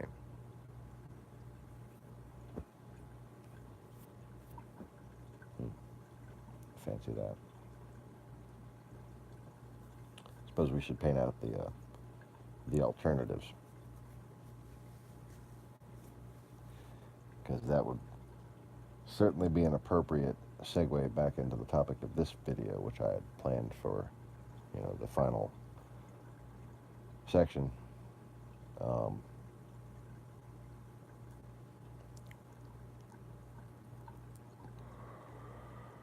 So now the the Intercommissary Time Haters Coalition will now progressriate to the future,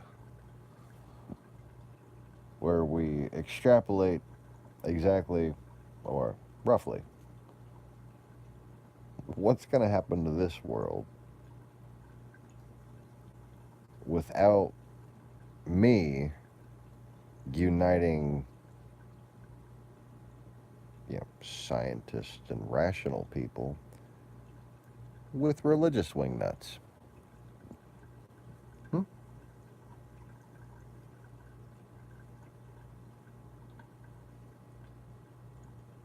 I mean, clearly that's something that's needed right now. Do I have to make that case? Would y'all agree that someone who can unite the rational, scientific, environmental, and business community, who understands politics very well, who can also appeal to the religious nuts that are taking over the world and stop them from being propagandized even, and stop them from being religious nuts and actually turn them into just religious people. In fact, maybe even spiritual people.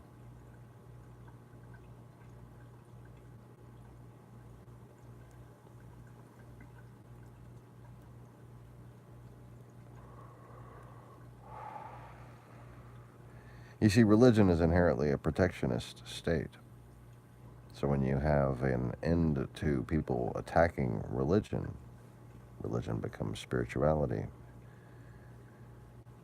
And dogma,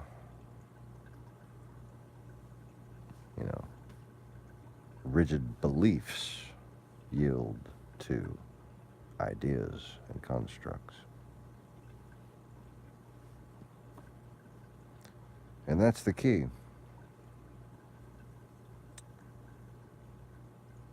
That's what I want, is for people to understand each other in a way that it's safe for them to have ideas instead of beliefs.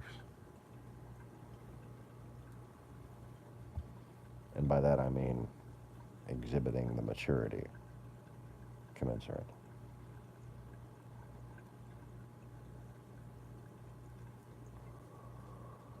Because giving godlike powers to somebody who's kind of a fucking irresponsible dumbass is never a good idea. That's all I'm saying.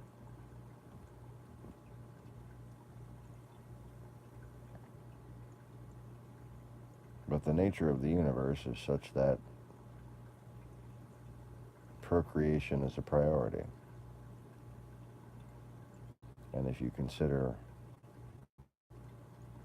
accurately what God and Goddess are, then you can extrapolate accurately what the potential of the human soul is. Why are we here? Etc.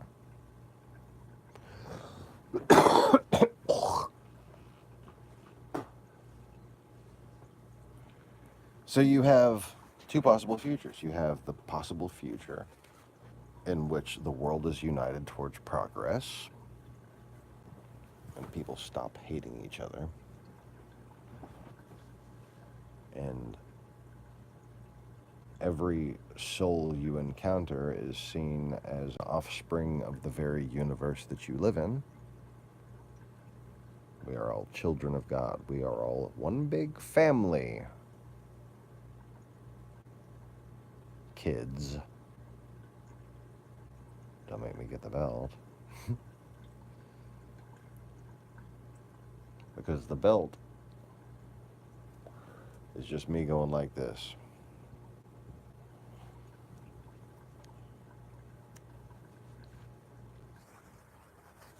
Because you know what the future holds? Without that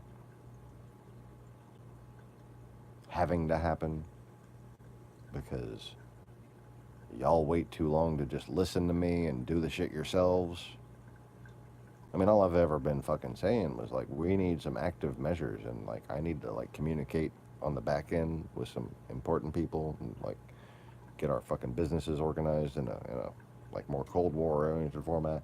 I just wanted to do some helping behind the scenes, okay? But now things have gotten so bad. I don't know. I don't. I mean, what is Hillary Clinton gonna run again? You know? Did I trigger anyone?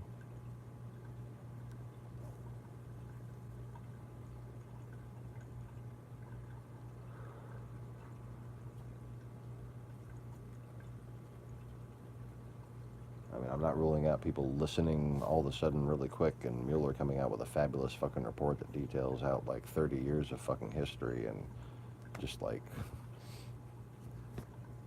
that causes a revival in the church. That'd be great. I'll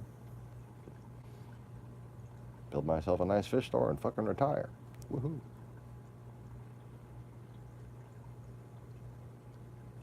But if that don't happen, and if I don't happen, you're gonna have a bunch of white nationalists versus Islam. Because if the liberals think they're gonna win, they're sorely fucking mistaken. You're fighting a war on two fronts, and you don't even know that there's one.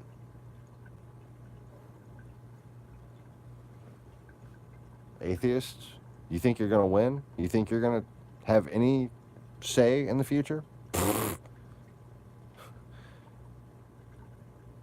thing about atheists is they're damn near incapable of charging into battle, okay? So you're just at a disadvantage from the get-go.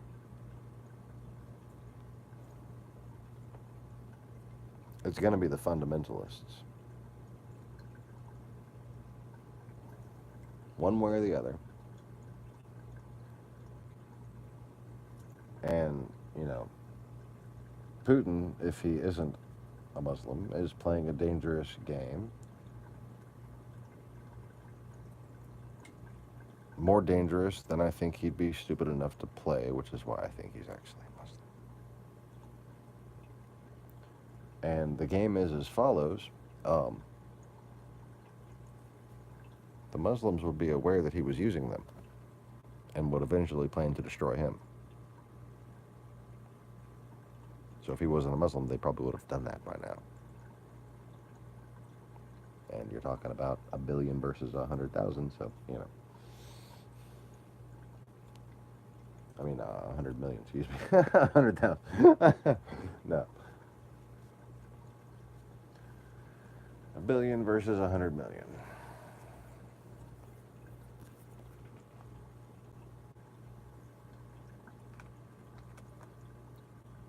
Because that's all the white Christians there are. That way.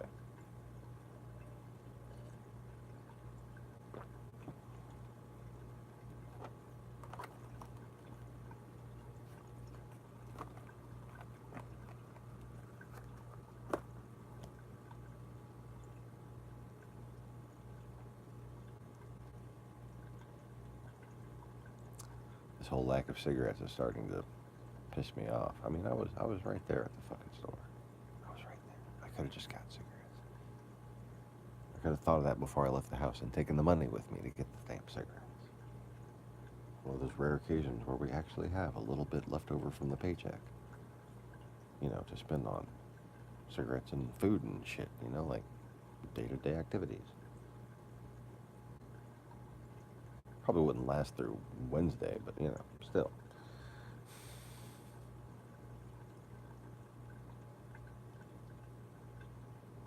I didn't want to break the 100. That's what we got left is 100. I don't like breaking hundreds. Because, you know, once you break 100, it's just like, it turns into some form of liquid and just dissolves out of your wallet. Oh,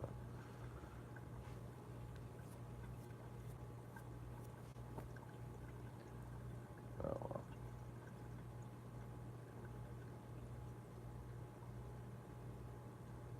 good neighbors taking care of me. Bought me cookies and a pack of cigarettes. But I should have went to the fucking store with the damn $100 bill.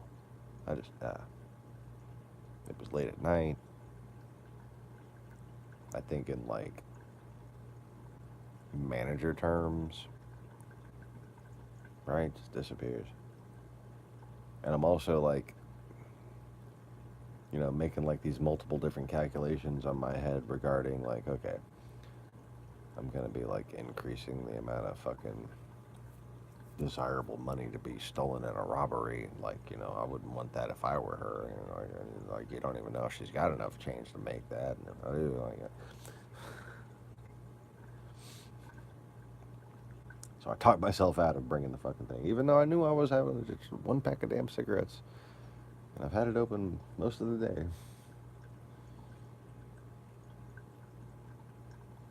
We were hanging out at a barbecue and probably smoking a few more cigarettes than we usually do. And of course, I've been doing a lot of live streaming lately, so it's just hard to fucking sit here without fidgeting. It's like, I don't want to fucking.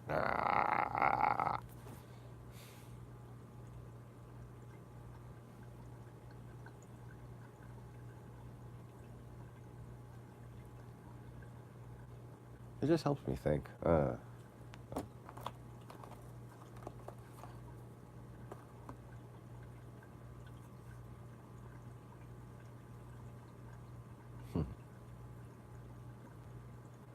Yeah, you never know what you're gonna get when you get change from 100 from a convenience store.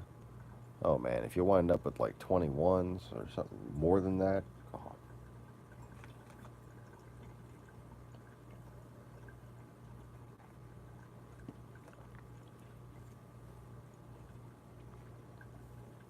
21s, 8 5s, 2 10s, fucking 20.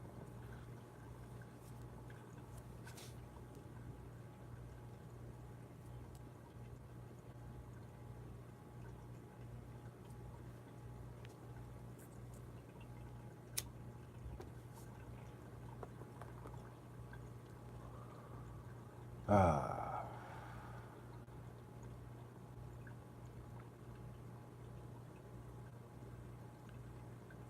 But anyways, okay, I need to not let my brain go back to inventing shit. I've been having so much fun doing that lately. It's just so much more relaxing than trying to like yell at shit directly, you know? If I could just get one of these patents done, and then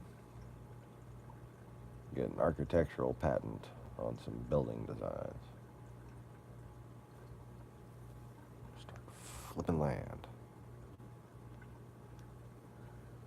There's so many fucking houses in, you know, built up, equipped neighborhoods got flooded. And nobody wants to build there again. They got two choices. They can build an elevated house, which is really expensive and doesn't match the area. Or they can build a hell of a lot of, they can put a hell of a lot of dirt on that lot and make the neighbors all complain. And or you can do what I do and just build a flood-proof house. Water goes up, house goes up. Water goes down, house goes down. People got a lot of different ways of doing it. Mine's just the cheapest.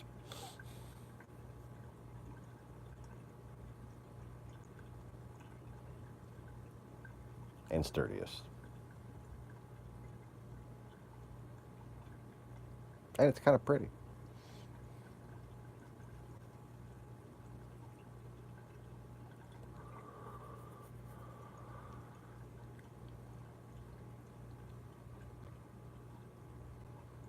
I'm looking forward to seeing like what we can eventually do beyond my my rudimentary plans. You know, because the first ones I'm going to build, they're not going to be nothing fancy.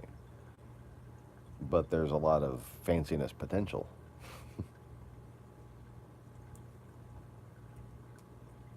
Of course, there always is in carpentry.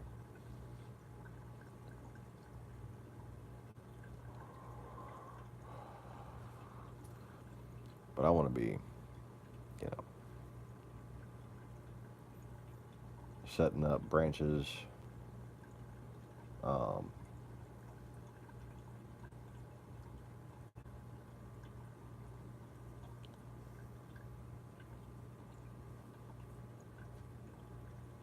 I think Ireland would be the perfect place for the European branch. Especially if we could have a presence on both sides.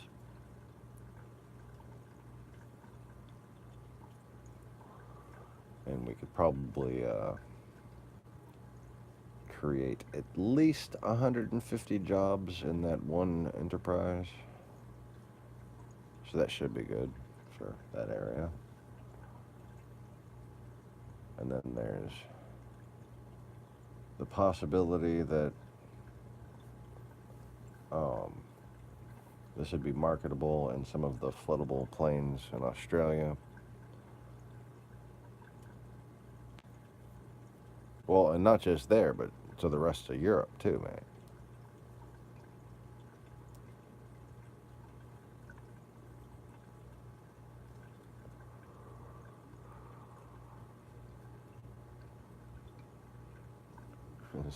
As far as I'm concerned, geostrategically, that's Europe's Helm's Deep. You know, so it's the kind of place I'd like to reinforce if I can.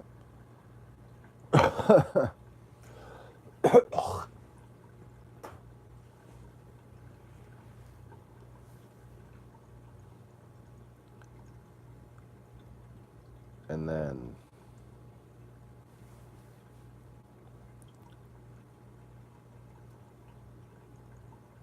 you know,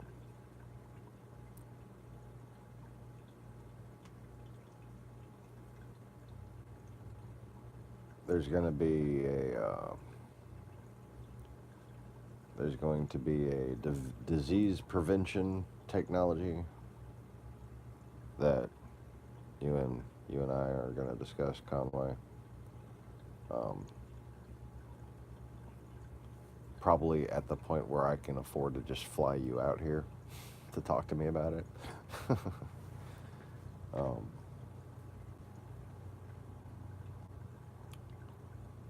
And then there's going to be the technology company that's going to be more than likely US and Australia based. Just to keep it, you know, further away from prying eyes, basically.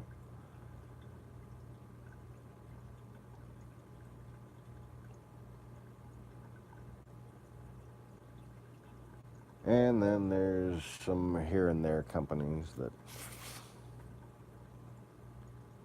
will probably mostly be based out of this local area.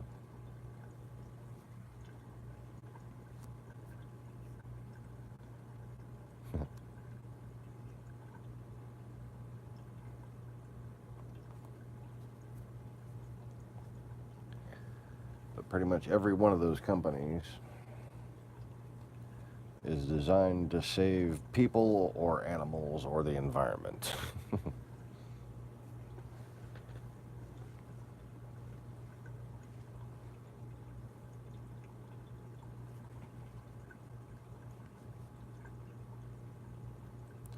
Yes, the Chinese love Australia.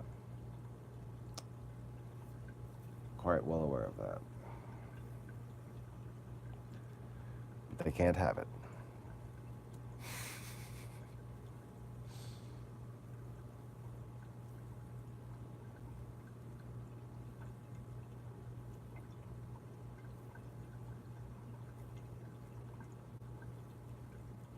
Anyways.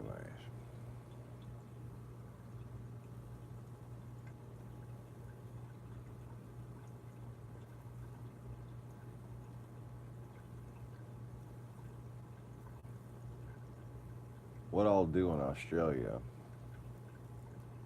is going to be a matter of strategic genius, and that possibility is more than accounted for. But, you know, insert redacted, redacted, redacted.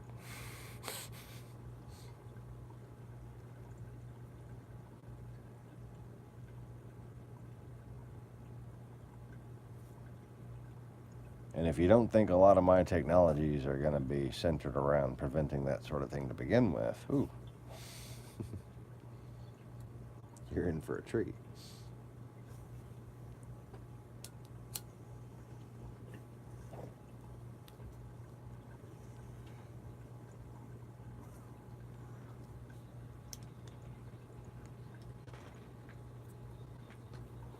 But anyways, speaking of staying ahead of the game, it's time for me to get my game on. Already, the whole night has gone away. So,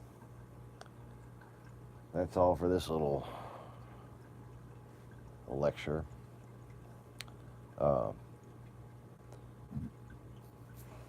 Basically, the world is spiraling out of control because it's consumed by hate. I believe it was John Lennon who said, "All you need is love." Smart man. Got shot in the back. Very sad. Bye-bye now.